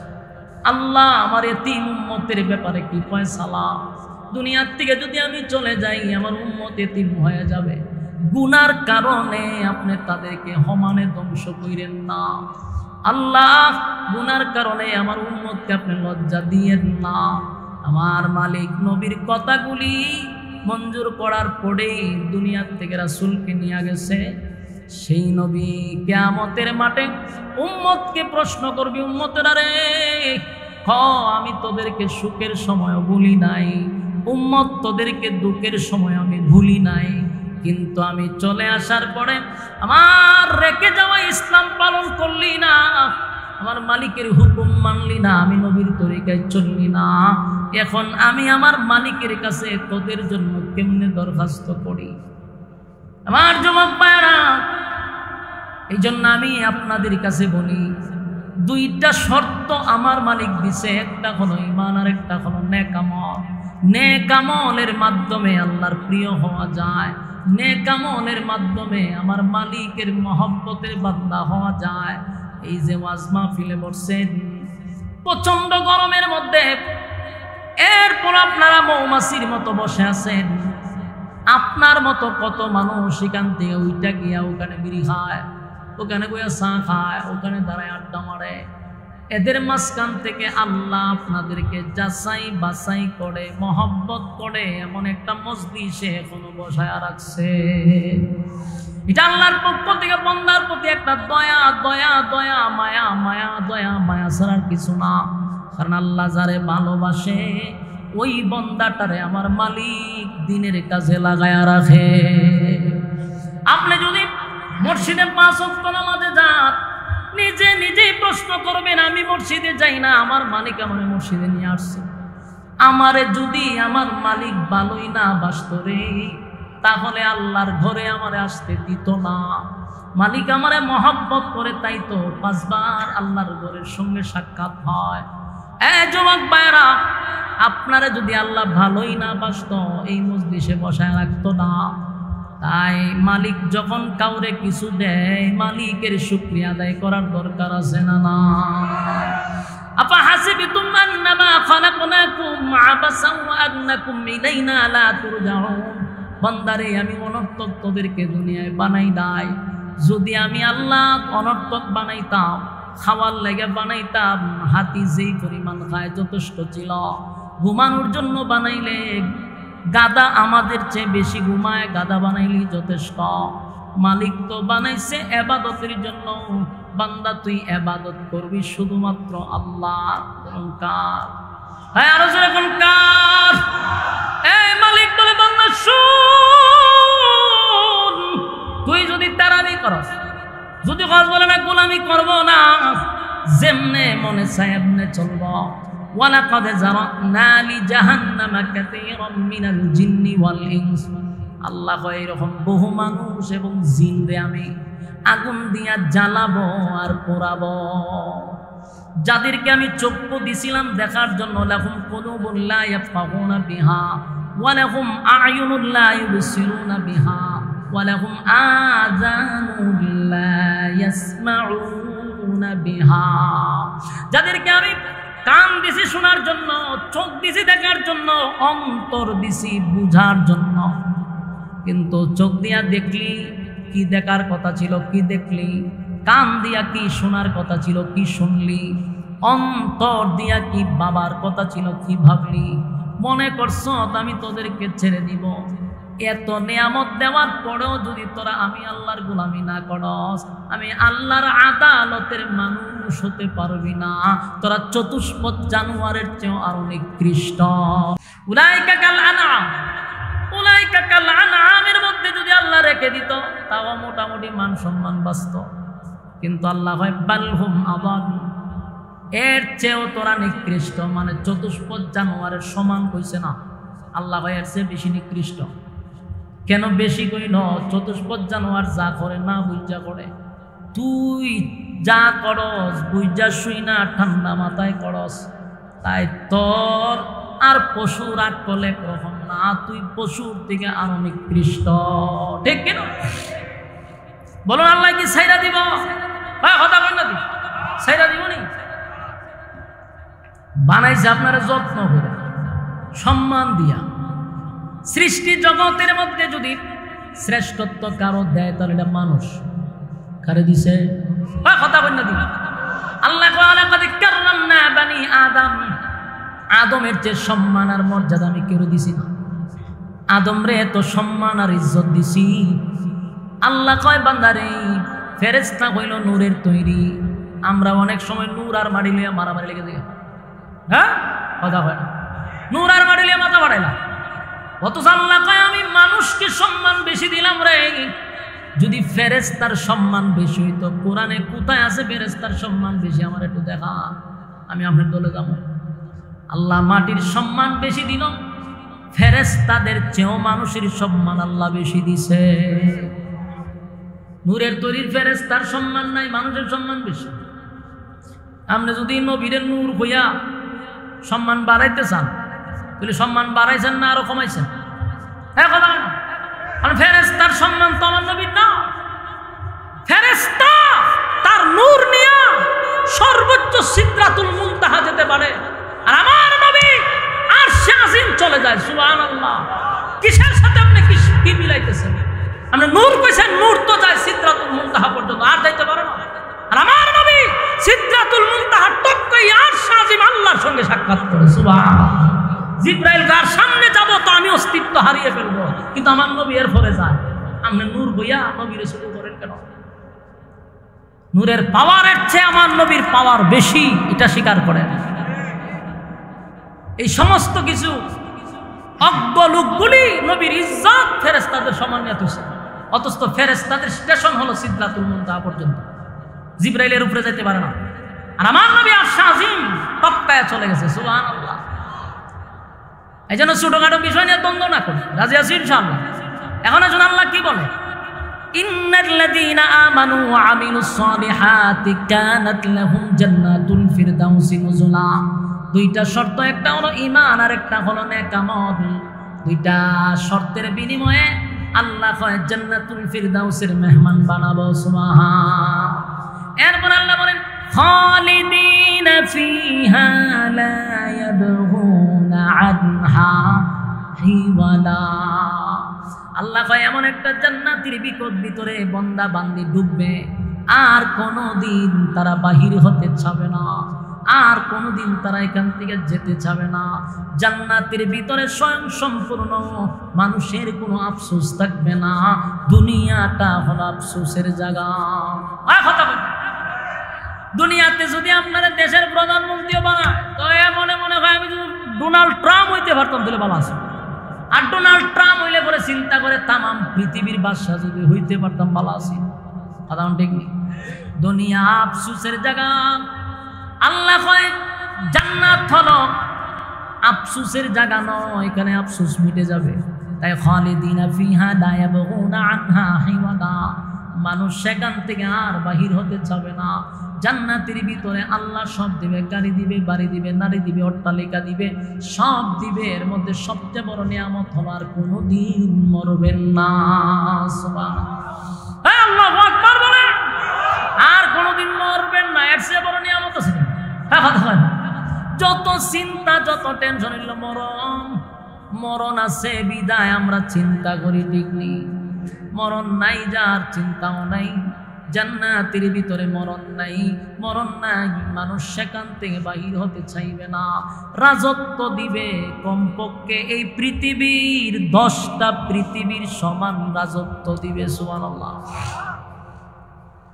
গাড়ি দিবে, বাড়ি দিবে, নারীও দিবে। দুনিয়াতে সর্বোচ্চ যদি বিয়া করতে চান কমপক্ষে হইলে 60টা করতে পারবেন, বেশি হইলে তাও বাংলাদেশও না। বাংলাদেশ এটা ঠাডা ভরা দেশ, এই দেশও একটার বেশি অধিক বিয়া করলে আপনার মাঝে হালাই লুচ্চা, এর চোখ বালা না, এর মন বালা না। বাস্তব না? বাস্তব। কিন্তু এটা ইসলামিক দৃষ্টিতে আপনি চাইলে 60টা করতে পারবেন, কিন্তু ঠাডা পড়ছে বাংলাদেশও একটার বেশি 2টা করবেন না। প্রেম ভরম যায়, প্রেম আপনি 50টা করলে কয় এটা এনজয়, কোনো অসুবিধা নাই। কিন্তু হালাল তরিকায় বিয়া করলে কয় হালাই লুচ্চা। বাস্তব না? বাস্তব। আল্লাহ সর্বোচ্চ না অতি 60টা পাইবে, আর জান্নাতে গেলে কমপক্ষে 72টা দিব। সুবহানাল্লাহ! বাড়ি দিয়া হইবে 72টা বউ দিব। ওই তো দুনিয়ার বউ না, দুনিয়ার বউ না, জান্নাতের হুরগিল মান এমন সুন্দর হবে, একটার দিকে তাকায়া 40 দিন নাই। সুবহানাল্লাহ! কদিন? আরে আপনাদের সাইবা তো 40 দিন সাই থাকবে, ভিসা একটা কোথা দিব? 40 দিন ধরে একটার পয়সা রয়েছে, ভিসাতে আরো 59টা রয়েছে। তাহলে কি পরিমাণ সৌন্দর্য আল্লাহ দিবে। দুনিয়ার বউগুলি বানাইছে এগুলো স্যাম্পল। বলুন কি? আরো জুড়ে দুনিয়াটাই হলো, পুরাটা দুনিয়াটাই হলো একটা স্যাম্পল। স্যাম্পল বুঝুননি? দোকানে যদি কেউ চাল কিনতে যান, দেখবেন সামনে কতগুলা বাড়ির মধ্যে এতগুলা ভিক্ষার মতো লয়ে পড়েছে। সামনে কেউ ভাই আইসন তো চাল কিনতে, আমরা যে ভিক্ষা করুন, বলে ভিক্ষা করি না রে, তোর কয় টন লাগবে আমার এখন। এটা হলো স্যাম্পল, পিছনে আমার গোডাউন। কথা হয় না? চাউলের দোকানে যা সামনে থাকে এটি কি স্যাম্পল, ওই পিছনে আমার গোডাউন। তোর কয় টন লাগবে আমার কয়? তো দুনিয়া পুরাটাই একটা স্যাম্পল। এটা যা দেখতেছেন জান্নাতের একটা স্যাম্পল। জান্নাতে আল্লাহ গোডাউন রাখছে। এই জান্নাত যদি পেতে হয় বলুন কয়টা শর্ত লাগবে? আরো জুড়ে এক দুইটা শর্ত। একটা হলো ঈমান আর একটা হলো নেক আমল। কথা হয় না? ঈমানের জন্য জীবন দেব, নেক আমল করবো। ঈমান নামক অ্যাকাউন্ট যদি থাকে তাহলে নামাজ গিয়া ঢুকবে, রোজা গিয়া ঢুকবে, যত ইবাদত বন্দেগী করবেন সব অ্যাকাউন্টে ঢুকবে। আর যদি ঈমানই না থাকে তাহলে নামাজ রোজা হজ জাকাত কোনোটাই কাজে আসবে না। ঈমান নামক অ্যাকাউন্ট। আর আজকের পর থেকে এই মাহফিল থেকে যাওয়ার পরে একটা সাবজেক্ট মাথায় সবসময় ঢোকাইবেন যে আমার সবচেয়ে বড় নিয়ামত হলো আমার ঈমান। আমি দুনিয়ার সব দিতে রাজি, কিন্তু ঈমানটা আমি দিতে রাজি না।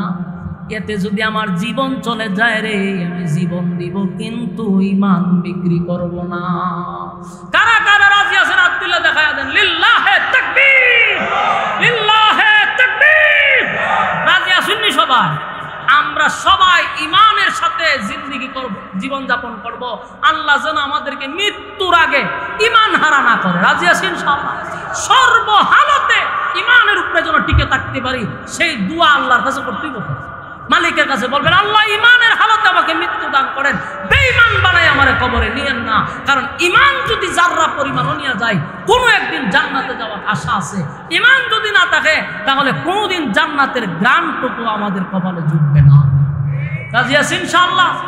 আল্লাহ আমাদের সবাইকে বলনেওয়ালা শুননেওয়ালা উভয়কে সহি আমল করার তৌফিক দান করুন। সকলেই বলে আমিন। সম্মানিত সুধী, নবীনগর থানার অন্তর্গত দৌলতপুর পশ্চিমপাড়াবাসীর উদ্যোগে আয়োজিত আজকের বার্ষিক ইসলামী মহাসম্মেলনের সম্মানিত যিনি সভাপতি জনাব হাজী মোহাম্মদ জজমিয়া সাহেব দৌলতপুর, আজকের মাহফিলের যিনি আমার আগে ওয়াজ করেছেন প্রধান আকর্ষণ, আমার অত্যন্ত মহব্বতের বন্ধুবর হজরত মৌলানা রায়হান উদ্দিন আনসারী সাহেব দামাত বরকাতুহুম। ওয়াজ করেছেন হজরত মৌলানা সাইফুর রহমান বাশার সাহেব, হজরত মৌলানা জহিরুল ইসলাম সাহেব, হজরত মৌলানা মঈনুদ্দিন সাহেব। পরিচালনায় আছেন আব্দুর রহিম মোল্লা সাহেব সহ দিগার অতিথিবৃন্দ, মুআজ্জাজ মুকাররম হযরত উলামায়ে কেরাম। উপস্থিত আছেন আমার নওজোয়ান তরুণ যুবক ভাইয়েরা। মাইকের আওয়াজ যতটুকু দূরে যায় অবস্থানরত আছেন পর্দানিশী মা ও বোনেরা, সকলকে আমার অন্তরন্তস্থল থেকে জ্ঞাপন করছি মুবারক সবটুকুন শুকরিয়া আল্লাহ সুবহান মহিয়ান বরিয়ান সর্বশক্তিমান আল্লাহ পাকের জন্য, যিনি প্রতিকূল আবহাওয়ার মধ্যেও সুস্থ অবস্থায় দিনই একটা পরিবেশে আলেমদের সহবতে আসার এবং বসার তৌফিকটুকু রব্বে কারীম আমাদেরকে দিয়েছেন। এই জন্য আমরা মালিকের দরবারে শুকরিয়া আদায় করছি আলহামদুলিল্লাহ। লক্ষ কোটি দুরুদ এবং সালাম আল্লাহর সৃষ্টির প্রধান আকর্ষণ জনাবে মুহাম্মদুর রাসূলুল্লাহ সাল্লাল্লাহু আলাইহি ওয়াসাল্লামের উপর। সম্মানিত সুধী, আমরা যারা এখনো রাস্তাঘাটে দোকান পাটে অনর্থক বেহুদা নিষ্প্রয়োজনে সময়টুকু নষ্ট করতেছি, মেহেরবানি করে আমরা ফ্যান্ডেলে চলে আসি। মেজালিসুল কোরআন মেজালিসুল্লাহ, কোরআন হাদিসের মজলিস, এটা তো আল্লাহর মজলিস। যতক্ষণ বসা থাকবো গুনাহ হবে না, এটি সম্ভব। ফ্যান্ডেলের বাহিরে থাকবো গুনাহ হবে, এটি সম্ভব। গুনাহমুক্ত পরিবেশে, ঠান্ডা একটা পরিবেশে আমাদেরকে আল্লাহ বসার সুযোগ করে দিয়েছেন। আগামীকাল পর্যন্ত যদি বেঁচে থাকি তাহলে আড্ডা মারার সুযোগ আছে, গল্প করার সুযোগ আছে, কিন্তু আগামীকাল বেঁচে থাকলেও এই মাহফিলটাতে বসার কোনো সুযোগ নাই। এজন্য বুদ্ধিমান ওই ব্যক্তি যারা গল্পতে আসি, আড্ডাতে ব্যস্ত আসি, প্রতিদিন আপনারা আড্ডা মারতে পারবেন, বেঁচে থাকলে, যদি আজরাইলে না ধরে। তাই মাহফিলটা প্রতিদিন পাওয়া যাবে না, বছরে একবার। তাই গুরুত্বপূর্ণ জায়গা রেখে নিকৃষ্টতম জায়গায় যদি সময় নষ্ট করি, এটা প্রত্যেকের ব্যর্থতা। আমরা ফ্যান্ডেলে বসে যাই। আল্লাহ রাসূল বলেন, নাজালাত আলাইহিমুস সাকিনা, যতক্ষণ দিনই মজলিসে কেউ বসা থাকে উপর থেকে সাকিনা রহমত নাজিল হয়। নাজিনি সুবহানাল্লাহ তাকে বলবেন। তাহলে এমন একটি বরকতি জায়গা রেখে আমরা বাজারে, সবচেয়ে নিকৃষ্টতম জায়গা হলো বাজার, ওইখানে যেন আমরা সময় বেশি না দিই। আর আমি দৌলতপুর নতুন কোনো বক্তা না, আমার জানা মতে আমি মনে হয় কয়েকবার 5 বছর 4 বছর টানা আসতেছি। শ্রোতাও আমার পরিচিত, বক্তাও আপনাদের পরিচিত। তাহলে আমি আপনাদের পরিচিত বক্তা। বক্তারে শাস্ত্র বইয়ের টেস্ট করার কোনো সুযোগ নেই। এই জন্য মেহরবানি করে আমরা ফ্যান্ডেলে চলে আসি। আর আপনাদের এই প্রোগ্রামটার সাথে আমার একটা সুসম্পর্ক হয়ে গেছে। আপনাদের দৌলতপুরের এই প্রোগ্রামে আসতেছি অনেক বছর ধরে। যেই সময় আবদুল্লাহ এই মসজিদের ইমাম সাহেব ছিল, তখন থেকেই তার মাধ্যমে এখানে আমার আসা শুরু হয়। আবদুল্লাহ নাই, চলে গেছে। এক সময় আমরাও থাকবো না, চলে যাব, কিন্তু বাকি সবগুলা স্মৃতি হিসাবে থাকে। আমরা এই বিষয়টাকে স্মরণ করে বসে যাই। এই বছর যারা ফ্যান্ডেলে বসছি, আগামী বছর অনেকে নাও থাকতে পারে না। কোনো সন্দেহ আছে? কোনো সন্দেহ নেই। যুবক যারা, এরা মনে করতেছে আমরা তো আর মরার বয়স হয়েছে না, মরলে বুড়াডি মরব। আবদুল্লাহ কি বুড়া হয়েছিল? কথা হয় না। আবদুল্লাহর বয়স আমার থেকে কম হইল, তো আবদুল্লাহ যুবক বসে মারা গেছে। এই পৃথিবীতে আসার একটা সিরিয়াল আছে, কিন্তু যাওয়ার কোনো সিরিয়াল নেই। দাদার আগে নাতি চলে যায়, বাবার আগে সন্তান চলে যায়, তার মানে কোনো সিরিয়াল নেই। এই জন্য আমরা যারা ইয়ং আছি, মেহরবানি করে আমরা বসে যাই। কথা আমরা না বলি, যত নীরব থাকবেন কথা তত শুনতে ভালো লাগবে, বক্তারও বলতে ভালো লাগবে। সম্মানিত সুধী, আমি আপনাদের সামনে মহাগ্রন্থ আল কোরআন থেকে সূরা কাহাফ এর শেষ অংশ তেলাওয়াত করছি, আরেকটি আয়াতের একটি অংশ তেলাওয়াত করছি। আয়াতগুলিকে সামনে রেখে আমরা কিছু কথা উপস্থাপন করতে চাই। আল্লাহ রাব্বুল আলামিন যেন বলনেওয়ালার জবান দিয়ে ইখলাসের সাথে বলার, শুননেওয়ালার শ্রবণ করার ইখলাসের সাথে তৌফিক দান করুক, আমিন।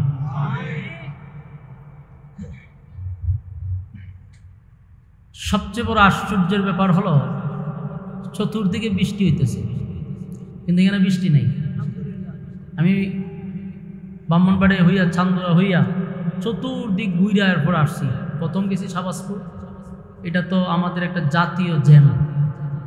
যদি কোনো কুইজ প্রতিযোগিতায় আসে যে বাংলাদেশের জাতীয় জ্যাম কোথায়, লিখে দিবেন যে ব্রাহ্মণবাড়িয়া বিশ্বরোড। কেমন? এটা জাতীয় পর্যায়ের হয়ে গেছে। এত লেখা, এত ভিডিও আমরা দিতেছি, আমি তো প্রায় সময় লেখালেখি করি। এরপরও আমাদের উপদেষ্টাদের কান পর্যন্ত পৌঁছতেছে না। এটা নিয়ে কোনো চিন্তাই নাই। অথচ এই জামটা, এই যে জ্যাম লাগছে, এটা সর্বোচ্চ 1 সপ্তাহের ভিতরে, আমি যদি বলি আমার দায়িত্বদের 1 সপ্তাহ সোজা করলাম, 1 সপ্তাহ লাগবে না। যে সমস্ত গর্তগুলো আছে, এই গর্তগুলাতে পাথর দিয়ে আপাতত, যেহেতু কাজ চলমান, পাথর দিয়া বালু দিয়া রাখলেই গাড়িগুলা ডাবতেছে না। এটা এইভাবে রাখছে, মানে গাড়ি ডাবতেছে, গাড়ি পড়ে যেতেছে, জ্যাম বাঁচতেছে, বাস চলতেছে। কোনো মা বাপ নাই, প্রশাসনও কোনো দায়িত্ব পালন করতেছে না। আগে প্রশাসন দায়িত্ব পালন করতে পারত, কারণ প্রতি গাড়ি পিছ থেকে মনে করেন 150 টাকা যা যে মুখ করে দেয় নিচে দায়িত্ব পালন করছে। কারণ এখন সরকারের টাকায় তাদের চাকরিতে হয় না, এক্সট্রা লাগে। এক্সট্রা নাই, কাজও নাই। এইভাবে যদি চলতে থাকে একটা দেশের অবস্থা, তাহলে পরিস্থিতি কি ভালো হবে? আমি না হয় অসুবিধা নাই, অ্যাম্বুলেন্স থাকলে, রুগী থাকলে তো রাস্তাতেই মারা যাবে। এই যে রুগীটা মারা গেল, এটা দায়ভার কার? সরকার যে বর্তমানে আছে তার দায়িত্ব। আজকে 1.5 বছর হয়ে গেছে, এখন পর্যন্ত তাদের দৃষ্টি ব্রাহ্মণবাড়িয়া বিশ্ব রোডে পড়ে না। এখন দেখলাম কিছু ইট লুই আইছে, ইট বিছাই দিতেছে। যেই পরিমাণ লোডের গাড়ি যায়, ইটের তলে, গাড়ির চাকার তলে ইট পড়লে ইট থাকবো, বুদ্ধি দেয়। যাই হোক, এরপরেও যদি ইট দিয়েও যদি মানুষের ভোগান্তি কমে, তাও মানুষ একটু শান্তি পাবে। এত বলার পরেও এদিকে কেউ কোনো নজর দিচ্ছে না। দেখেন, রাতের 12টার সময় প্রোগ্রাম কইরা আসছি আপনার ভৈরবে। বাড়ির যেতে সর্বোচ্চ আমার লাগতো 1 ঘন্টা, 1:30টার ভিতরে বাড়িতে পৌঁছে যেতাম। ওখানে আশুগঞ্জের ব্রিজ থেকে নিয়ে বাড়ির যেতে আমার সকাল 10টা বাজছে। 1.5 ঘন্টার রাস্তা, সারা রাত শেষ। প্রতিদিন হইতেছে, প্রতিদিন। কালকে ফজর উঠতে বাড়িতে গেছে, প্রতিদিন এরকম চলতে আছে। আল্লাহ আমাদেরকে এই সমস্ত ইয়র থেকে হেফাজত করুক, আমিন। দেশে শান্তি দান করুক, আমিন।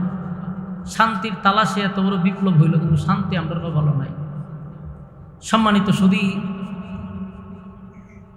আমি আপনাদের সামনে যে আয়াতে কারিমা তেলাওয়াত করছি, এই আয়াতে আল্লাহ রাব্বুল আলামিন 2টা শর্ত দিছে। 2টো শর্ত দিয়া একটা সুসংবাদ দিছে। মনোযোগ দিয়া যদি শুনেন ভালো লাগবে। আয়াতে শর্ত কয়টা? আপনারা একটু আওয়াজ দিতে হতো। আপনারা আমার সাথে যদি হ্যাঁ না এটি বলেন, তাহলে আমার কথা বলার আগ্রহ বাড়বে। আর যদি চুপ করে বয়ে থাকেন, তাহলে কথা বলার আগ্রহ নষ্ট হবে। মানে আপনারা কোনটা চান? আগ্রহ বাড়তো নি? তাহলে আপনার মুখটা টুকুল তুইব। শর্ত কয়টা? এইভাবে আওয়াজ দিব। 2টা শর্ত, একটা সুসংবাদ। আমরা যদি 2 শর্ত মানি, আল্লাহ একটা সুসংবাদ দিছে। শর্তটা কি এবং সুসংবাদটা কি আমরা আস্তে আস্তে ইনশাআল্লাহ শুনি। আল্লাহ আমার আয়াতের শুরুতেই বলেন, ইন্নাল্লাযীনা আমানু ওয়া আমিলুস সালিহাতি কানাত লাহুম জান্নাতুল ফিরদাউসি নুজুলা। আল্লাহ বলেন, 2টা শর্ত তোমরা যদি মানতে পারো, আমি তোমাদেরকে যে সুসংবাদটা দিব, সুসংবাদটা হইল জান্নাতুল ফিরদাউসের মেহমান বানাবো। জান্নাত কয়টা দেখছেন? কয়েকজনে বলতে পারছে, কিন্তু যেই সমস্ত ফুলাভান ইউটিউব ফেসবুকে গাড়াগাড়ি করে, এর খবর নেই। এরা আছে টিকটক লইয়া। ইসলামের মৌলিক কিছু বিষয় আমাদের জানা দরকার। যেমন 8টা জান্নাত আছে, 7টা জাহান্নাম আছে। ইসলামের খলিফা এবং জান্নাতি সার্টিফিকেট প্রাপ্ত সাহাবী কয়জন, এই বিষয়গুলো আমাদের জানা দরকার, যুবকদের জানা দরকার। তো জান্নাত হইল 8টা। এর মধ্যে সর্বোচ্চ ভিআইপি যে একটা জান্নাত আছে, এটার নাম হলো জান্নাতুল ফেরদাউস। সর্বোচ্চ এবং ভিআইপি। এটার মধ্যে আমরা বেশি নেক আমল ছাড়া ঢোকা সম্ভব না। মানে ভিআইপি লোকরা এটার ভিতরে ঢুকবে, যাদের আল্লাহর সাথে বেশি সম্পর্ক, আল্লাহর সাথে বন্ধুত্ব, এরা ভিআইপি জান্নাত। আল্লাহ আমাদেরকে শর্ত দিছে মাত্র 2টা, কিন্তু এত ভিআইপি জান্নাতটার মেহমান আল্লাহ বানাই দিবে, ঘোষণা দিয়ে দিছে। 2 শর্তের বিনিময়ে আমি তোমাদেরকে জান্নাতুল ফেরদাউসের মেহমান বানাবো। আল্লাহ হয় আমি মেজবান হব, আল্লাহ নিজে মেজবান হবে আর আমাদেরকে মেহমান বানাবে। মেজবান মেহমান বুঝেননি? যেমন আমি দুলাল ভাইয়ের বাড়িতে আইছি, দুলাল ভাই হইলে আজকে মেজবান আর আমি হইলাম মেহমান। আমারে উনি যত আপ্যায়ন করছে, এটা মেজবান হিসাবে করছে, আমি তো মেহমান। আবার আমার এখানে যখন উনি যাবে, তখন উনি হবে মেহমান আর আমি হব মেজবান। তখন আমার ওনার আপ্যায়ন করা এটা সুন্নাত। তো সম্মানিত সুধী, আল্লাহ নিজে বলতেছে যে আমি মেজবান হব আর বান্দাদেরকে মেহমান বানাবো। আল্লাহ আমরা খাওয়াইব, আল্লাহ আমাদেরকে আপ্যায়ন করবে।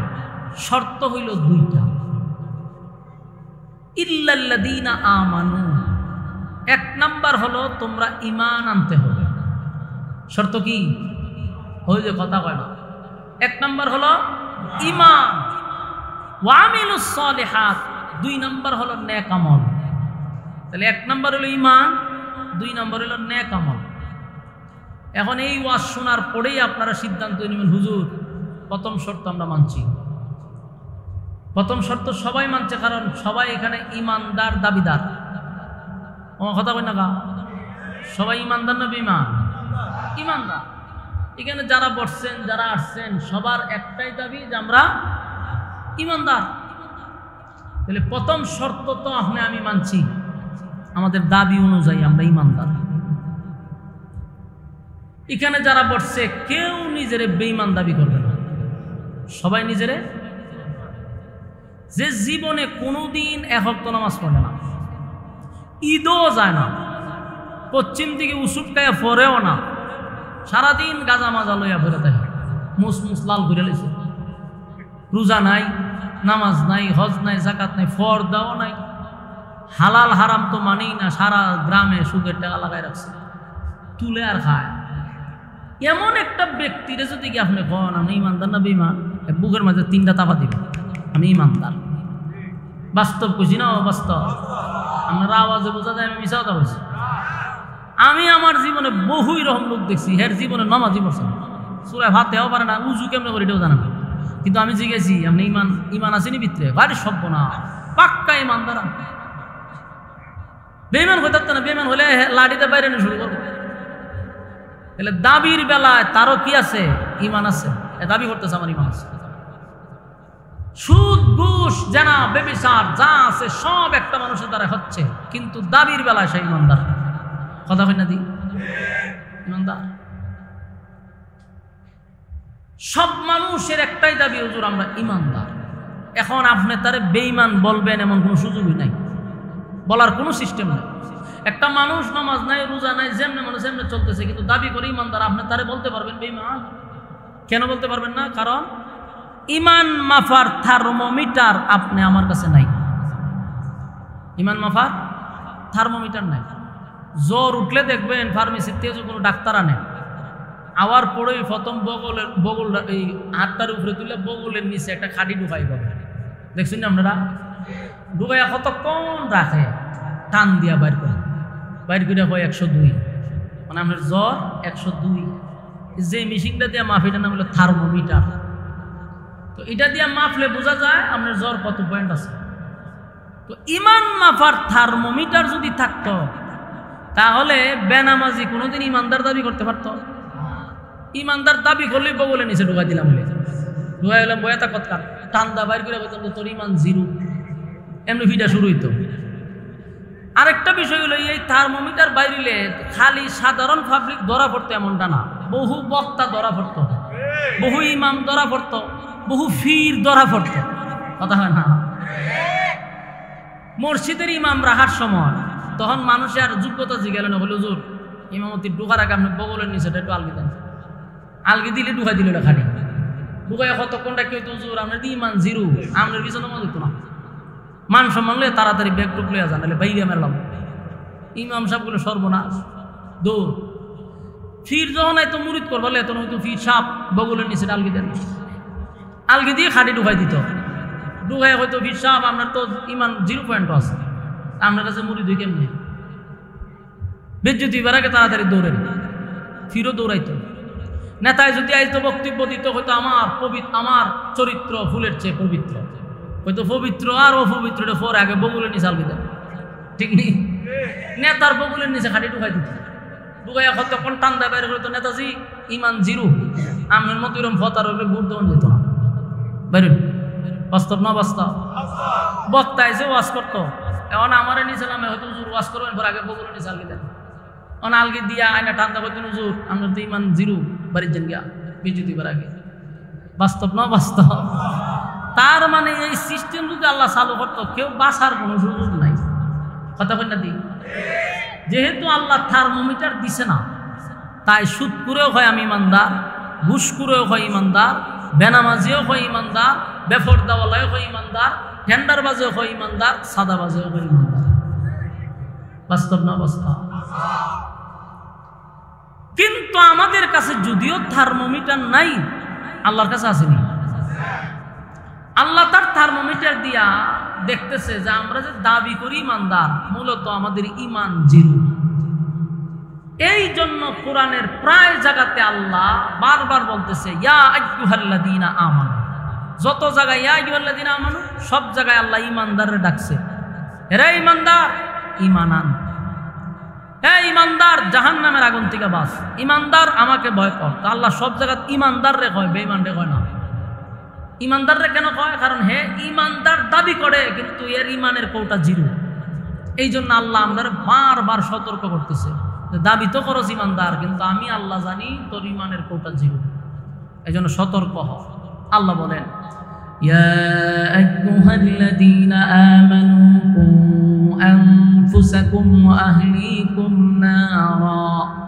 আল্লাহ বলেন হে ইমানদারেরা, জাহান্নামের আগুন থেকে বাঁচো এবং তোমার পরিবারকে বাঁচাও। ইমানদাররা কইছে না বেঈমানরা কইছে?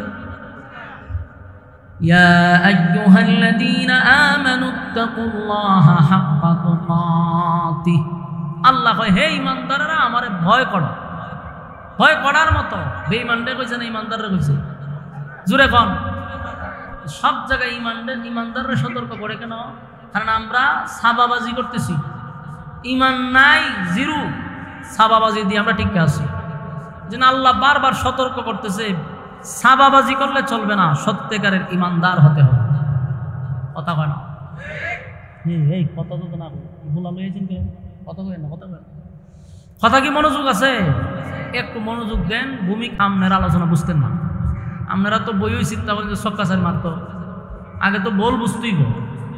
আর স্প্রিং বল না ফাস্ট বল না বুঝলে তো ওই যে বাংলাদেশে যেভাবে পড়া শুরু হয় ওইভাবে পড়তে থাকবে। ওয়াজ আয়সা প্রথম সাবজেক্ট বুঝবেন যে কোন বিষয়ে আলোচনা করবে এবং তার ভূমিকাটা কি, এগুলো যখন ফলো করবেন সামনের আলোচনা বুঝতে সুবিধা হবে। সম্মানিত শুধু এখন আসুন, আল্লাহ শর্ত দিছে দুইটা, সুসংবাদ দিছে একটা। শর্তের মধ্যে প্রথম হলো ঈমান। এতক্ষণ ঈমানের কথা বললাম যে দাবি করলেই চলবে না সত্যিকারের ঈমানদার হতে হবে? ঈমানদার হইতে হইব, দাবির বেলায় না, কাজের বেলায় ঈমানদার হতে হবে। এখন আসুন আর একটা এক্সাম্পল দিই। ঈমান হলো একটা অ্যাকাউন্ট। ঈমান হলো একটা অ্যাকাউন্ট। অ্যাকাউন্ট কেন বললাম? আপনি যদি অন্য বিনগর ব্যাংকে যান, গিয়া যদি এখন বলে স্যার 1 লাখ টাকা যেটা জমা দেন, তো জিগাইব আপনার অ্যাকাউন্ট নাম্বার কোন? তখন যদি বলে আমার অ্যাকাউন্ট নেই, আপনারা ভাগল হইব নি? অ্যাকাউন্ট নাই তো আপনি কেন আছেন? ও টাকা জমা দিতাম। টাকা জমা দিতে গেলে অ্যাকাউন্ট করতে হয়, টাকাটা রাখবো। তো টাকা জমা দেওয়ার জন্য যেহেতু অ্যাকাউন্ট লাগে, ঠিক তেমনি ভাবে ঈমান হলো একটা অ্যাকাউন্ট। অ্যাকাউন্ট যদি আপনার থাকে তাহলে আপনার ইবাদত বন্দেগী জমা হবে। ওই ওয়াজ করে আর বুঝিনি তো বুঝলে হ্যাঁ না করতে কথা। এখন আবারও বলছি, ঈমান হলো একটা অ্যাকাউন্ট। অ্যাকাউন্ট যদি থাকে তাহলে নামাজ পড়বেন অ্যাকাউন্টে ঢুকবো, রোজা রাখবেন অ্যাকাউন্টে ঢুকবো, সৎ কাজ করতেছেন অ্যাকাউন্টে ঢুকবো। অ্যাকাউন্ট আছে বিদায় ঢুকতেছে। ঈমানই নাই আমরা নামাজ পড়ে কি করতে এটা ঢুকবো কো? ঈমান নাই আপনি মানুষের সেবা করে কি করবেন? ঢুকবো কো? মূল ফাউন্ডেশন হলো চিন্তা করছেন কত গুরুত্বপূর্ণ। ঈমানের ব্যাপারে আমাদের কোনো ছাড় নাই, কথা হয় না। সব ব্যাপারে আমরা স্যাক্রিফাইস করতে পারি, কিন্তু ঈমানের ব্যাপারে চুল পরিমাণ আমরা পিছপা হব না। কারণ আমাদের মূল সম্পদ হইল ঈমান। যাররা পরিমাণ ঈমান লইয়াও যদি খালি খবরে যান, যাররা পরিমাণ, আল্লাহ হয় কোনো একদিন আমি তোরে উড়াইয়া জান্নাতে ঢুকাবো, ওই যে সামান্য একটু ঈমান আছে। আর যদি ঈমানই না থাকে, অনন্তকাল অনন্তকাল যার শুরু আছে যার শেষ নেই, আগুনে জ্বলতেই থাকবে। তাহলে ঈমান কত গুরুত্বপূর্ণ। আল্লাহ বলেন ওয়ালা তাহিনু ওয়ালা তাহজানু ওয়া আনতুমুল আ'লাউনা ইন কুনতুম মুমিনিন। তোমরাই বিজয় হবে। আল্লাহ আমরা বলতেছে তোমরা বিজয় হবে, তোমরাই সফলতা অর্জন করবে যদি তোমরা মুমিন হও। যদি তোমরা মুমিন হও, ঈমানদার হও, তাহলে বিজয় তোমাদের কাছে আসবে। সম্মানিত শুধু তাহলে আমরা দুইটা শর্ত পাইলাম, একটা সুসংবাদ পাইলাম। আল্লাহ বলেন ইন্নাল্লাযীনা আমানু ওয়া আমিলুস সালিহাতি কানাত লাহুম জান্নাতুল ফিরদাউসি নুজুলা। আল্লাহ বলেন এক নাম্বার শর্ত হলো যদি তোমরা ঈমান আনো, ঈমান আনবো কার উপরে? ঈমান আনবো এক আল্লাহর উপরে, যার কোনো শরীক নাই, যার কোনো সাথী নাই, সঙ্গী নাই। কুল হুয়াল্লাহু আহাদ, নবী আপনি বলুন আমি একক অদ্বিতীয়, আমার কোনো সাথী নাই, আমার কোনো সঙ্গী নাই। আল্লাহ রাব্বুল আলামিন তার বিষয় স্পষ্ট করছে, আমার কোনো সাথী নাই, সঙ্গী নাই, আমার কোনো ইলাহ নাই, আমি কারো কাছ থেকে জন্ম নেই নাই, কাউরে জন্ম দেই নাই। তাই আমরা যার উপরে ঈমান আনবো তিনি এক অদ্বিতীয়। আল্লাহ ছাড়া আমরা কারো কাছে মাথা নত করব না, আল্লাহ ছাড়া কারো কাছে চাইব না। ইন্না সালাতি ওয়া নুসুকি ওয়া মাহইয়ায়া ওয়া মামাতি লিল্লাহি রাব্বিল আলামিন। আমার নামাজ, আমার রোজা, আমার হজ, আমার যাকাত, আমার জীবন, আমার মরণ লিল্লাহি রাব্বিল আলামিন, সব কিছু আল্লাহর জন্য। সব কিছু কার জন্য? আমার জীবন মরণ সব কিছু মালিকের জন্য। তাই আমরা যার উপরে ঈমান আনবো তিনি এক অদ্বিতীয়, কারো মুখাপেক্ষী না, কারো উপর আল্লাহ ডিপেন্ড করে না। আমার মালিক বলেন আমি কারো কাছে চাওয়ার প্রয়োজন নাই, সমস্ত মাখলুকাত আমার উপরে ডিপেন্ড করে, আমি কারোর উপর ডিপেন্ড করি না। তাই আল্লাহ রাব্বুল আলামিন বলেন বান্দারে ঈমান যে আনবি শুধুমাত্র কেবলমাত্র একত্ববাদী খোদার উপরে ঈমান আনতে হবে। আল্লাহর উপরে ঈমান আনছেন ঠিক, কিন্তু আপনার ধ্যান ধারণা হলো আল্লাহর উপরে ঈমান আনলাম কিন্তু আমার সন্তান হয় না 10 বছরের ভিতরে, কিন্তু যদি অমুক মাজারে গিয়া মান্নত করি তাহলে আমারে বাবায় সন্তান দিব। ঈমান আছে না গেছে? আপনারা বললেন মালিক ছাড়া আর কেউ নাই, আল্লাহ ছাড়া কোনো মালিক নাই, দেনেওয়ালা একমাত্র আল্লাহ। তাহলে সন্তান যদি কোথাও গিয়ে আপনি মান্নত করেন চান, তাহলে এটা আল্লাহর উপরে পূর্ণ আস্থা হইল? কথা কেন?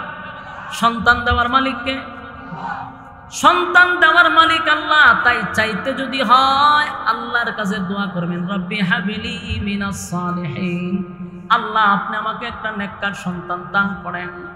দোয়া করতে হবে মালিক এমন একটা সন্তান আপনি আমারে দেন যেই সন্তানের মাধ্যমে আপনার দিন প্রতিষ্ঠিত হয়, আপনার দিন প্রতিষ্ঠিত হয়, যেই সন্তানের দিকে তাকাইলে আমার কলিজা ঠান্ডা হয়।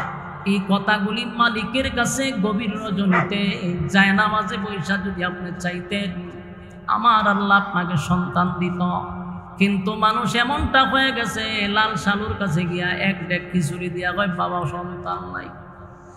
এই যে আপনি বাবার কাছে চাইলেন, মালিক বেজার হয়ে গেছে, বান্দারে আমি আল্লাহ বুঝি সন্তান দেওয়ার মালিক না, চাইলি বাবার কাছে।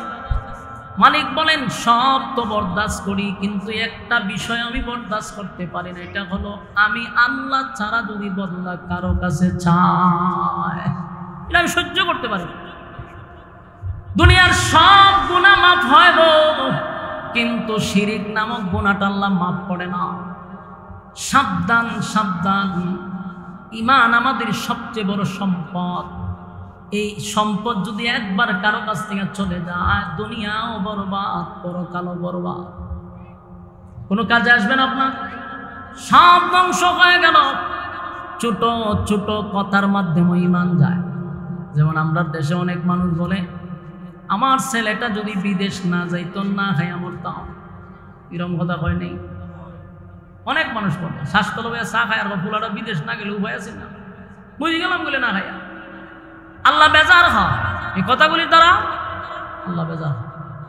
ফার্মেসিত গিয়া কয় আপনার ওষুধ না খাইলে কালকে বুকের ব্যথায় মারা গেলাম বলে, বোঝা গেল ফার্মেসির ওষুধ খাওয়ার পরে আপনি ভালো হয়েছে, অথচ ভালো করছে কে? এজন্য ছোট ছোট কথাগুলি বলার সময় সাবধান।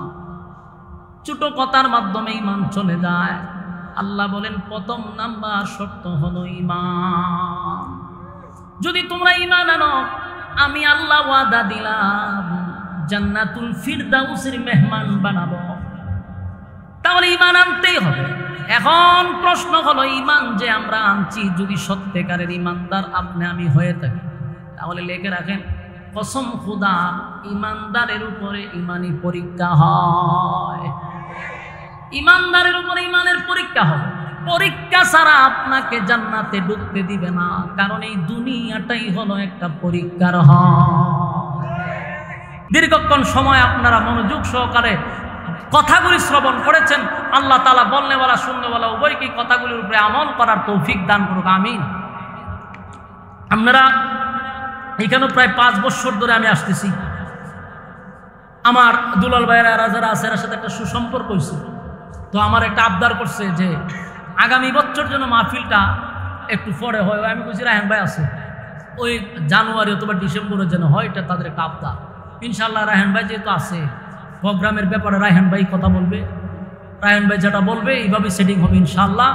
আমরা ইনশাআল্লাহ মৌসুমের ভিতরে একটা প্রোগ্রাম দেওয়ার চেষ্টা করব, কিন্তু এটা মহব্বতের খাতিরে স্টেজে বইয়া বললাম, নাহলে আমরা প্রোগ্রামের ক্ষেত্রে এগুলো বলি না। আপনারা আমার জন্য দোয়া করবেন, আমি জানি মহব্বত করেন, বিশেষ করে আমার মাদ্রাসাটার জন্য দোয়া করবেন তো ইনশাআল্লাহ। কথা কয় না, আপনারা এখানে যখন প্রথম আসছিলাম তখন মাদ্রাসা ছিল না। আজকে আমার এলাকায় 100% জায়গা নিয়ে একটা মাদ্রাসা করছে। কত শতাংশ? 100% নিয়ে জায়গা নিয়ে একটা মাদ্রাসা হয়েছে। এই মাদ্রাসার প্রতিটা জমি, বিল্ডিং এই মাহফিলে যে আপনারা হাদিয়া দেন, এই টাকা দিয়া মাদ্রাসা হয়েছে। আমরা যারা আমি তেল মারি, তেল মারলে নেতার টাকা দিয়া মাদ্রাসা হইতো। আমার কথা বুঝতেছেন? আমি এই বুকে হাত দিয়ে বলতে পারি, আমার কথা যদি সোশ্যাল মিডিয়ায় ছড়িয়ে যায়, কোনো নেতা যদি বুকের সাহস থাকে বলুক যে আমি মাদ্রাসার 10 লক্ষ টাকা দিয়েছি। কোনো নেতা থাকলে বলুক। আমার কোন নেতারা তেল মেরে আমি আশরাফি চলি নাই। যেই সমস্ত অজ্ঞ লোক, মূর্খ লোক, নিম্ন শ্রেণীর মানুষ আমাকে বলে আমি তেল মারা চলি, আশরাফি তেল মারে না। তেল মারার অভ্যাস আমার নাই। কোন নেতারা তেল মারার যদি অভ্যাস থাকতো, আমার মাদ্রাসা মাহফিলের টাকা লাগে না, মাহফিলের টাকা ভিক্ষা করে আমি মাদ্রাসা করা লাগে না, নেতারাই করে দেওয়া যেত। আমার এই সুযোগ আসিল, বহু নেতা আসিল আমার আন্ডারে, যদি তেল মারতাম সব হয়ে যেত। আমি পারি না, তেল মারার স্বভাব নাই। আমি 12 লাখ 10 লাখ টাকা খরচ করে মাহফিল করি, 10টা টাকা আমি কালেকশনই করতে পারি না। তেল মারার অভ্যাস থাকলে আমার বক্তবৃন্দ কম আছে, দেশ বিদেশে বক্তবৃন্দের অভাব নাই। 10 মিনিট কথা কইবার লেগে চেষ্টা করে, এরা যদি খালি একটু তেল মারতে পারতাম মাদ্রাসা হয়ে যেত। পারি না আমি। আমার কথা তোর মন চাইলে দিয়া যা ভাই, তোর পিছনে গিয়ে আমি তেল মারম, এই স্বভাব এই অভ্যাস আমার আদৌ নাই, পারি না। আমার অনেক মানুষও বুঝায় মাদ্রাসা করছেন ভাই, মানুষের সাথে একটা লেয়াজু মেনটেন রাখেন, তার সাথে সম্পর্ক রাখেন, ভাইটা আমার দিয়ে হইতো না। আমি তারা যে তেল মারম ফোন দিব, আমার এই তবিয়তিটা নাই। সুতরাং আশরাফির তেল মারা চলে না। আমি যারা আমাকে বলে আমি তেল মারছি, তেল মারা বলে না। আপনার এলাকার একজন এমপি যদি থাকে আপনার বাড়ির কাছে, তারে ডিঙ্গায় চলা সম্ভব? আপনার 16 বছর দেখছেন না কি হয়েছে? এরপরেও গোটা এলাকা জুড়ে আওয়ামী লীগের গাঠি, যেই সমস্ত আওয়ামী লীগের নেতারা আমার মাহফিল করতে দিল না, আমারে একটা মাস পর্যন্ত কি পরিমাণ নির্যাতন করছে, ঘুমাইতে দিল না, খাইতে দিল না। আমার শরীর কঙ্কালের মতো হয়ে গেছিল, এত নির্যাতন করছে। থানায় এসপি ডিসি দৌড়াদৌড়ি করতে করতে আমি অস্থির হয়ে গেছি। আর সেই লোকরা বলে আমি নাকি দালালি করছি। আশ্চর্য হবেন, এসপি ডিসির কাছে দৌড়তে দৌড়তে আমার অস্তিত্ব নাই। আমারে বলে ওখান থেকে ফোন, ওখান থেকে ফোন, মাহফিল করতে দিবে না। সব ছিল আওয়ামী লীগের লোকেরা। আমারে 16টা বছর জামাত শিবিরের ট্যাগ লাগায় আমার বাড়ির কাছে রাখছে। আমি করছি কওমি মাদ্রাসা, আমার ভাইয়া জামাত শিবির। এই এই তহমত দিয়া দিয়া আমারে সব জায়গা থেকে বঞ্চিত করছে। আমার আপন ভাইগুলার সরকারি চাকরি হয় নাই, শুধু জামাত শিবিরের ট্যাগ লাগানোর কারণে। আর আমারে ভাই আমি বলে দালাল ছিলাম। নিম্ন শ্রেণীর মানুষগুলা এগুলা বলতে পারে, কোনো ভালো পরিবারের সন্তান এই কথা বলতে পারে না। আর একটা কথা ইয়াদ রাখবেন, কোন আলেমরা ফ্যাসিস্টের দালালি করে নাই। যদিও যা দেখছেন কৌশলগত কোনো মাদ্রাসা দিনের স্বার্থে হয়ে থাকতে পারে, কিন্তু অন্তর থেকে কোনো আলেমরা ফ্যাসিস্টকে পছন্দ করে নাই। এটা ফ্যাসিস্টও জানতো, আওয়ামী লীগ সরকারও জানতো। এই জন্য সবচেয়ে বেশি কারাগারে বন্দী ছিল উলামায়ে কেরাম। সবচেয়ে বেশি নির্যাতন এই জামাত এবং কওমি মাদ্রাসার আলেমদেরকে বন্দী করে রাখছে। লাল নীল বাতি লাগায় উঠে স্টেজ, এরার একটার দেখছেন জিয়ালনিতে। এরারে সরকারের দালাল হইতে পারেন আপনি। আমাদেরকে কোন অ্যাঙ্গেলে বলেন? 16টা বছরে জামাত শিবির আর কওমি মাদ্রাসার আলেমরা জেল কাটছে, জুলুম নির্যাতন শিকার হয়েছে। আমরা হয় দালাল। মূলত দালালরাই দালাল বলতে পারে, ঠিক কিনা বলে? দালালরাই দালাল বলে। সম্মানিত শুধু আমারও বলছি, আমি আশরাফি, কাউরে তেল মারার অভ্যাস নাই, কোনো বেড়ার আমি গণিও না। মাহফিল করছিলাম যখন, তখন এই আওয়ামী লীগরা বিরোধিতা করছে, এরপরও জীবনের সমস্ত শক্তি নিয়ে দাঁড়াইছি, আসমান থেকে সাহায্য করছে। কথা বুঝতেছেন? মাদ্রাসা এমনি হয়েছে না তো, জান না কে দেন, জীবনে যা কল্পনা করছেন এর চেয়ে বেশি হয়ে গেছে। এরপরে মাদ্রাসা করার আমারই অল্প বয়সে কি দরকার ছিল মাদ্রাসা করা? আমার তো দরকার ছিল টেকা খামো না, ঢাকা বাড়ি করবো। আমার বয়সে যাদের স্বপ্ন থাকে, কিন্তু আমার তো স্বপ্ন নাই।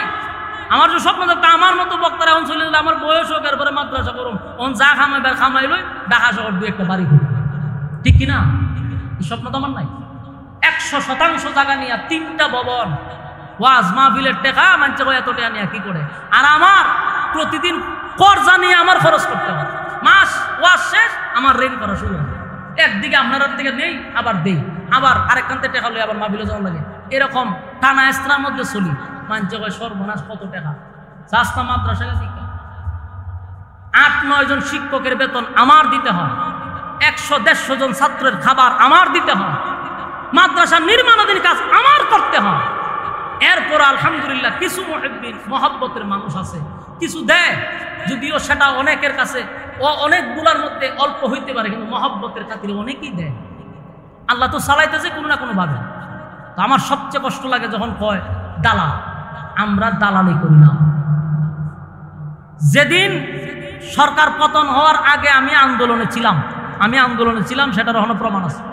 আমি আন্দোলন করে বাড়ি যেতে পারছি না, আমার নামে মামলা হয়ে গেছে। যখন সরকার ছিল, পরের দিন সরকার পালাইবার আগের দিন আমার দিছে প্রধান আসামি, আমার এলাকার শাহজাহানপুর ইউনিয়নের আওয়ামী লীগের সভাপতি, সে আমার দিছে প্রধান আসামি। আমি বলে পুলিশের গাড়ি ঘুরে নিছি, অথচ আমি বাড়ি যেতে পারছি না, আমার নামে মামলা হয়ে গেছে।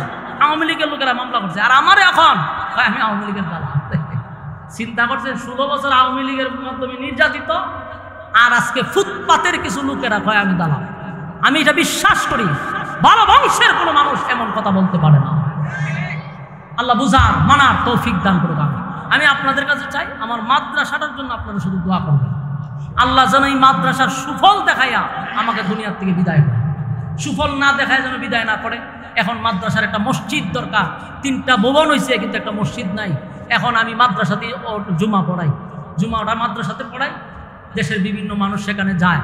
একটা মসজিদ করার একটা স্বপ্ন নিয়ে ঘুরতেছি, তাও এই মাটি বরাট করে মসজিদ করতে গেলে কোনো রকম করলো 3 কোটি টাকা দরকার। তেল মারলে তো মসজিদ হয়ে যেত গা, তেল মারবো না, মসজিদ করলে আপনারা টাকা দিয়ে মসজিদ হবে ইনশাআল্লাহ। আল্লাহ আমাদেরকে সেই তৌফিক দান করুক। আমি সম্মানিত সুধী, আমরা দোয়া করি, বিশেষ করে এই দৌলতপুর পশ্চিম পাড়াবাসীর উদ্যোগে আজকের এই মাহফিল, প্রবাস দেশের ব্যবসা বাণিজ্য যারা করে সবাই মিলে, গ্রামবাসী মিলে এই মাহফিলটা করে প্রত্যেক বছর। আলহামদুলিল্লাহ, আমারও আড়াই হানবার মাধ্যমে আপনাদের সাথে একটা সুসম্পর্ক হয়েছে। আমিও দোয়া করি আল্লাহ কিয়ামত পর্যন্ত এই মাহফিলটাকে কবুল করুক, এই মাহফিলের মাধ্যমে এলাকাবাসীকে আল্লাহ নাজাতুল উসিলা করুক। আমিন। জি, তার মানে সংবাদ শুনে তার ফুফু মারা গেছে, সংবাদ শুনে সুখে ফুফু মারা গেছে। ছেলেটা এখনো বিদেশ আছে, লাশ এখন আসে। বিশেষ করে তার জন্য, তার ফুফুর জন্য উজ্জ্বল করে নাম, ছেলেটার নাম উজ্জ্বল। এবারে ফুটফুটে বাচ্চার একটা বাচ্চা 2 বছর বয়স। চিন্তা করছেন, প্রবাসে সুজন উজ্জ্বল কমিটির সদস্য, এই মাহফিল কমিটির সদস্য উজ্জ্বল ভাই মালয়েশিয়া প্রবাসী, 2-3 দিন আগে দুনিয়ার থেকে চিরবিদায় হয়ে গেছে। তার সংবাদ শুনে তার ফুফু আবার স্ট্রোক করে মারা গেছে। আর তার বাচ্চা আছে, একটা ছোট একটা বাচ্চা দিয়ে দুনিয়াতে বিদায় হয়ে গেছে। আল্লাহ তাআলা তার ফ্যামিলিকে ধৈর্য ধারণ করার তৌফিক দান করো, এবং আমার ভাই উজ্জ্বল ভাইকে আল্লাহ জান্নাতের উচ্চ মাকাম দান করো, তার ফুফুকেও আল্লাহ জান্নাত দান করো, তার পুরো ফ্যামিলিটাকে আল্লাহ ধৈর্য ধারণ করার তৌফিক দান করো।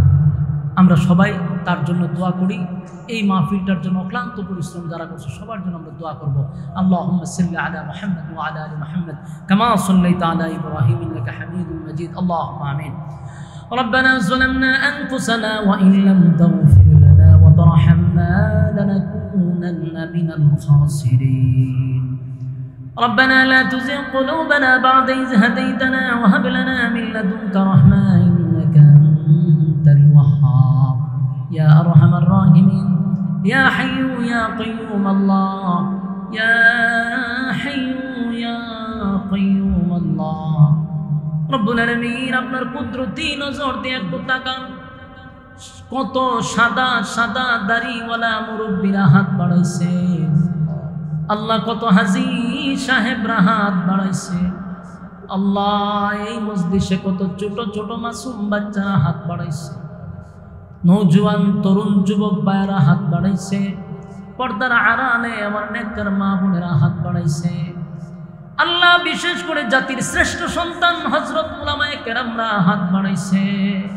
আমি গুনাহগার নাগান্দা নাফরমান নালায়েক অযোগ্য মুসাফির হালতে আপনার দরবারে হাত বাড়াইছি মেহেরবানি করে নাও জীবনের সগীরা কবিরা ইচ্ছা অনিচ্ছা দেখাইয়া না দেখাইয়া অঙ্গ প্রত্যঙ্গর দ্বারা যত গুনাহ করছি মেহেরবানি করে জিন্দেগির সব গুনার উপরে লজ্জিত মাফ চাই আল্লাহ বাকি জিন্দেগি যতদিন বাঁচায় রাখবেন ইহদিনাস সিরাতাল মুস্তাকিম সঠিক সরল রাস্তার উপরে জীবনটাকে পরিচালনা করার তৌফিক দেন আল্লাহ যেমনে চললে আপনি মালিক আমাদের প্রতি খুশি ওইভাবে চলার তৌফিক দান করেন চলার পথে শয়তানের ওয়াসওয়াসা থেকে হেফাজত করেন আল্লাহ জিন শয়তান থেকে আমাদেরকে হেফাজত করেন মানুষ শয়তান থেকে হেফাজত করেন আল্লাহ মানুষ শয়তান থেকে হেফাজত করেন আল্লাহ বিশেষ করে মালিক মানুষের চক্রান্তের কাছ থেকে হেফাজত করেন হিংসুকের হিংসার থেকে হেফাজত করেন নিন্দুকের নিন্দার থেকে আপনি হেফাজত করেন রব্বুল আলামিন বিশেষ করে আমরা যারা হাত বাড়াইছি আমাদের পক্ষ থেকে লাখ কোটি দুরূদ এবং সালাম সোনার মদিনায় আপনি নাম ধরে পৌঁছায়া দেন আল্লাহ বাবা আদম থেকে নিয়ে আজকে পর্যন্ত যত মুসলমান নর নারী কবরে শায়িত প্রত্যেকের রূহে আজকের সওয়াবের হাদিয়া পৌঁছায়া দেন বিশেষ করে আমাদের মধ্যে যারা হাত বাড়াইছে যাদের মা নাই বাবা নাই দাদা নাই দাদি নাই নানা নাই নানি নাই শ্বশুর নাই শাশুড়ি নাই আত্মীয় স্বজন ভাই বারাদর পাড়াপড়শি হকদার দাবিদার মহব্বতের মানুষ অন্ধকার কবরে চলে গেছে জানি না গো আল্লাহ কোন অবস্থায় কোন হালতে আছে আমাদের গুনার কারণে আমাদের আব্বা আম্মার কবরে আপনি আযাব দিয়েন না আল্লাহ আমাদের গুনার কারণে আম্মা আব্বার কবরে আযাব দিয়েন না দাদা দাদির কবরে আযাব দিয়েন না নানা নানির কবরে আপনি আযাব দিয়েন না আল্লাহ আমরা যারা হাত বাড়াইছি तमाम जिंदगीर गुनार बोझा माथाय लइया भिक्षुकेर मतो कांगालिर मतो आपनार दरबारे हाथ पाताइछि आल्लाह विशेष करे এই মাহফিলটা দৌলতপুর গ্রামবাসী পশ্চিম পাড়াবাসীর উদ্যোগে এই মাহফিলটা করতে গিয়ে যারা টাকা দিয়া পয়সা দিয়া বুদ্ধি দিয়া শ্রম দিয়া রান্না বান্না কইরা যে যেমনে পারছে মাহফিলটার জন্য রাত দিন অক্লান্ত পরিশ্রম করছে দেশে বিদেশে প্রবাসীরা মিলে আজকের এই মাহফিলের আয়োজন আল্লাহ এই মাহফিলটা করতে গিয়ে কমিটির একজন প্রবাসী আল্লাহ মালয়েশিয়ার প্রবাসী উজ্জ্বল ভাই দুনিয়া থেকে চিরদিনের জন্য বিদায় হয়ে গেল আল্লাহ তার অনেক অবদান এই মাহফিলের জন্য আছে আজকে আমরা সবাই এই মাহফিলে উপস্থিত উনি পরকালে চলে গেল আল্লাহ উজ্জ্বল ভাইয়ের জীবনের ছোট বড় যত গুনাহ আছে সবগুলো মাফ করে দেন আমরা তার পক্ষ থেকে মাফ চাই পানা চাই আল্লাহ উজ্জ্বল ভাইয়ের জিন্দেগীর সব গুনাহ আপনি মাফ করে দেন আল্লাহ উজ্জ্বল ভাইয়ের বাচ্চাটাকে আপনি দিনের খাদেম হিসেবে কবুল করেন তার পুরা ফ্যামিলিটাকে ধৈর্য ধারণ করার তৌফিক দান করেন আল্লাহ তার মৃত্যুর খবর শুনে ফুফু দুনিয়া থেকে আর বিরহ বেদনা সহ্য করতে না পেরে উনিও দুনিয়া থেকে বিদায় হয়ে গেল আল্লাহ ওনার ফুফুর কবরটারও জান্নাতের বাগান বানায়া দেন রব্বুল আলামিন আল্লাহ এই পৃথিবীতে কেউ চিরস্থায়ী আমরা থাকবো না সবাই দুনিয়া থেকে বিদায় হয়ে যাব দুনিয়া থেকে বিদায় হওয়ার আগে ঈমানের সাথে আমাদেরকে আপনি মৃত্যু দিয়েন আল্লাহ আমাদের গুনার কারণে বেঈমান বানাইয়া কবরে নিয়েন না ঈমানদার বানাইয়া আপনার মহব্বতের বান্দা বানাইয়া কবরে নিয়েন আল্লাহ রব্বুল আলামিন এই মজলিসে কত মানুষ আমার সঙ্গে হাত বাড়াইল আল্লাহ কার মনে কি আশা লইয়া হাত বাড়াইছে আমার জানার বাকি নাই আপনার জানার অভাব নাই। আল্লাহ প্রত্যেকের দিলের নেক বাসনাটুকু আপনি পুরা করে দেন। কেউ অভাবে আছে, অভাব দূর করে দেন। কেউ আল্লাহ ঋণগ্রস্ত আছে, ঋণ থেকে মুক্তি দান করেন। আল্লাহ কেউ পেরেশানির মধ্যে আছে, পেরেশানি দূর করে দেন। যে যেই হালতে আছে মেহেরবানি করে আল্লাহ ওই হালত থেকে আপনি উদ্ধার করেন। বিশেষ করে আল্লাহ আমরা যারা হাত বাড়াইছি আমাদের গুনার কারণে আমাদেরকে আপনি কোনোদিন বেজ্জতি কইলেন না। আল্লাহ গুনার কারণে ইজ্জত নষ্ট করে দিয়েন না। আল্লাহ যতদিন বাঁচায় রাখবেন ইজ্জতের জিন্দেগি দান করেন। আল্লাহ বিশেষ করে আমরা যারা হাত বাড়াইছি গুনার কারণে আমাদের ইজ্জত নষ্ট করে দিয়েন না। আরো অনেক মানুষ আমাদের কাছে দোয়া চাইছে, মাহবুব ভাই স্ত্রী দুনিয়ার থেকে বিদায় হয়ে গেছে, আল্লাহ ওনার কবরটাও জান্নাত বাগান বানায়া দেন, দুনিয়ার সব গুনাহ মাফ করে দেন। আল্লাহ তার ফ্যামিলিকেও ধৈর্য ধারণ করার তৌফিক দান করেন। বিশেষ করে আপনার দরবারে দরখাস্ত, আল্লাহ গোটা বিশ্বের মুসলমানদেরকে আপনি হেফাজত করেন। বিশেষ করে গাজাবাসীকে আপনি হেফাজত করেন। আল্লাহ গাজার মা বোনদেরকে হেফাজত করেন, ফিলিস্তিনের মা বোনদেরকে আপনি হেফাজত করেন। আল্লাহ আসমানের সাহায্য পাঠান, লাল চামড়া কুত্তাগুলিদেরকে ধ্বংস করে দেন। আমার মা বোনদের ইজ্জতের হেফাজত করেন। আল্লাহ গোটা বিশ্বের মুসলমানদেরকে ঐক্য হওয়ার তৌফিক দান করেন। যা বললাম যা শুনলাম নবীজির জুতার ধুলার বরকতে দুয়ারে কবুল করেন। আল্লাহ নবীর জুতার ধুলার বরকতে আমাদের দুয়ারে করেন। আমাদের বিবি বাচ্চাগুলাকে নেককার বানায়া দেন। আল্লাহ শেষ দরখাস্ত, এই মুহূর্তে আমার সঙ্গে যারা হাত বাড়াইছে কাউরে খালি হাতে ফিরাইয়া দিয়েন না। জিন্দেগির গুনাহ মাফ করে বাড়ির দিকে পৌঁছায়া দেন। সুবহান রাব্বিকা রাব্বিল ইজ্জাতি আম্মা ইয়াসিফুন ওয়া সালামুন আলাল মুরসালিন ওয়ালহামদুলিল্লাহি রাব্বিল আলামিন। আমিন বিরহমাতিকা ইয়া আরহামার রাহিমিন।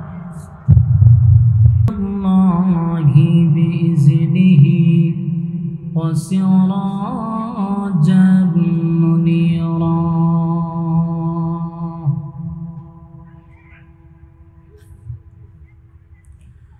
أما بعد فأعوذ بالله من الشيطان الرجيم.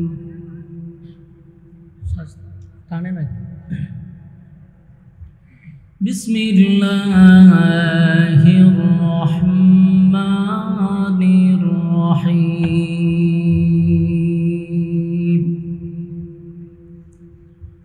إن الذين آمنوا وعملوا الصالحات كانت لهم جنات الفردوس نزلا خالدين فيها لا يبغون عنها حولا. قل لو كان البحر مدادا لكلمات ربي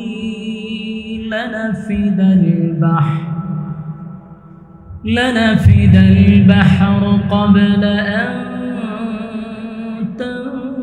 تنفد كلمات ربي ولو جئنا بمثله مددا. قل إنما أنا بشر مثلكم يوحى إلي أنما إلهكم إله واحد فمن كان يرجو لقاء ربه فليعمل عملا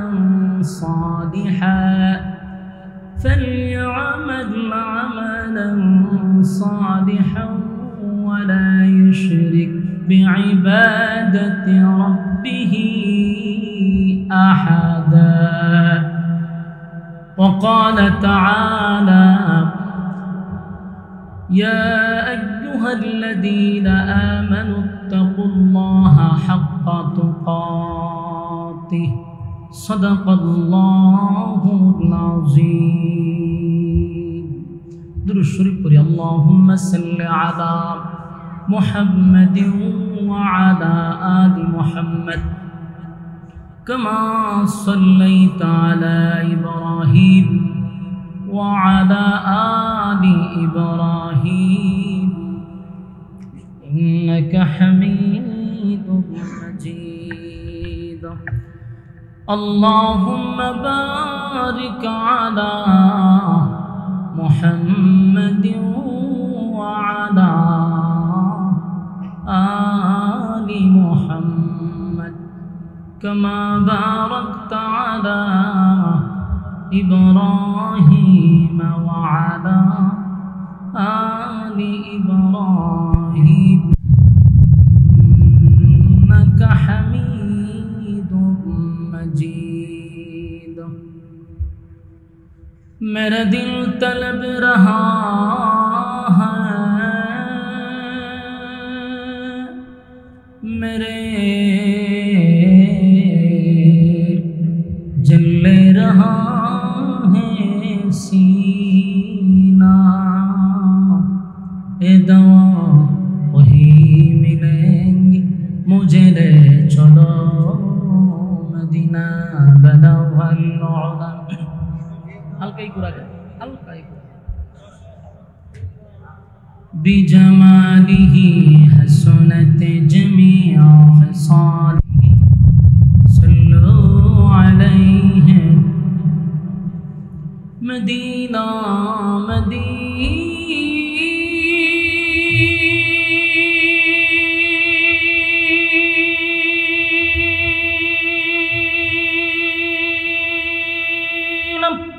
मदीना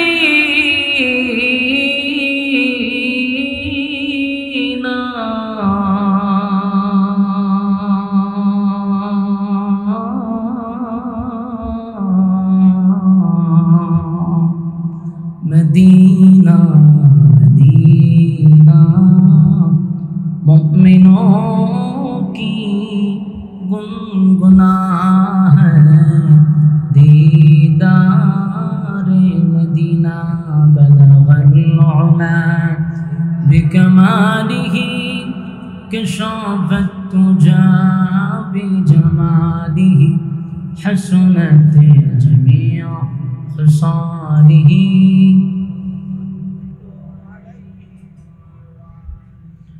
ज़िक्रे बतिल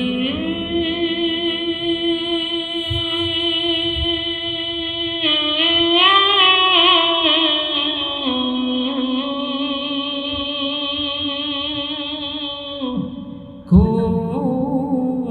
हटा दे दिल से रब ज़िक्र में तेरे लगा दे रोज शाम ला इलाहा जोड़े ला इलाहा ला इलाहा इल्लल्लाह ला इलाहा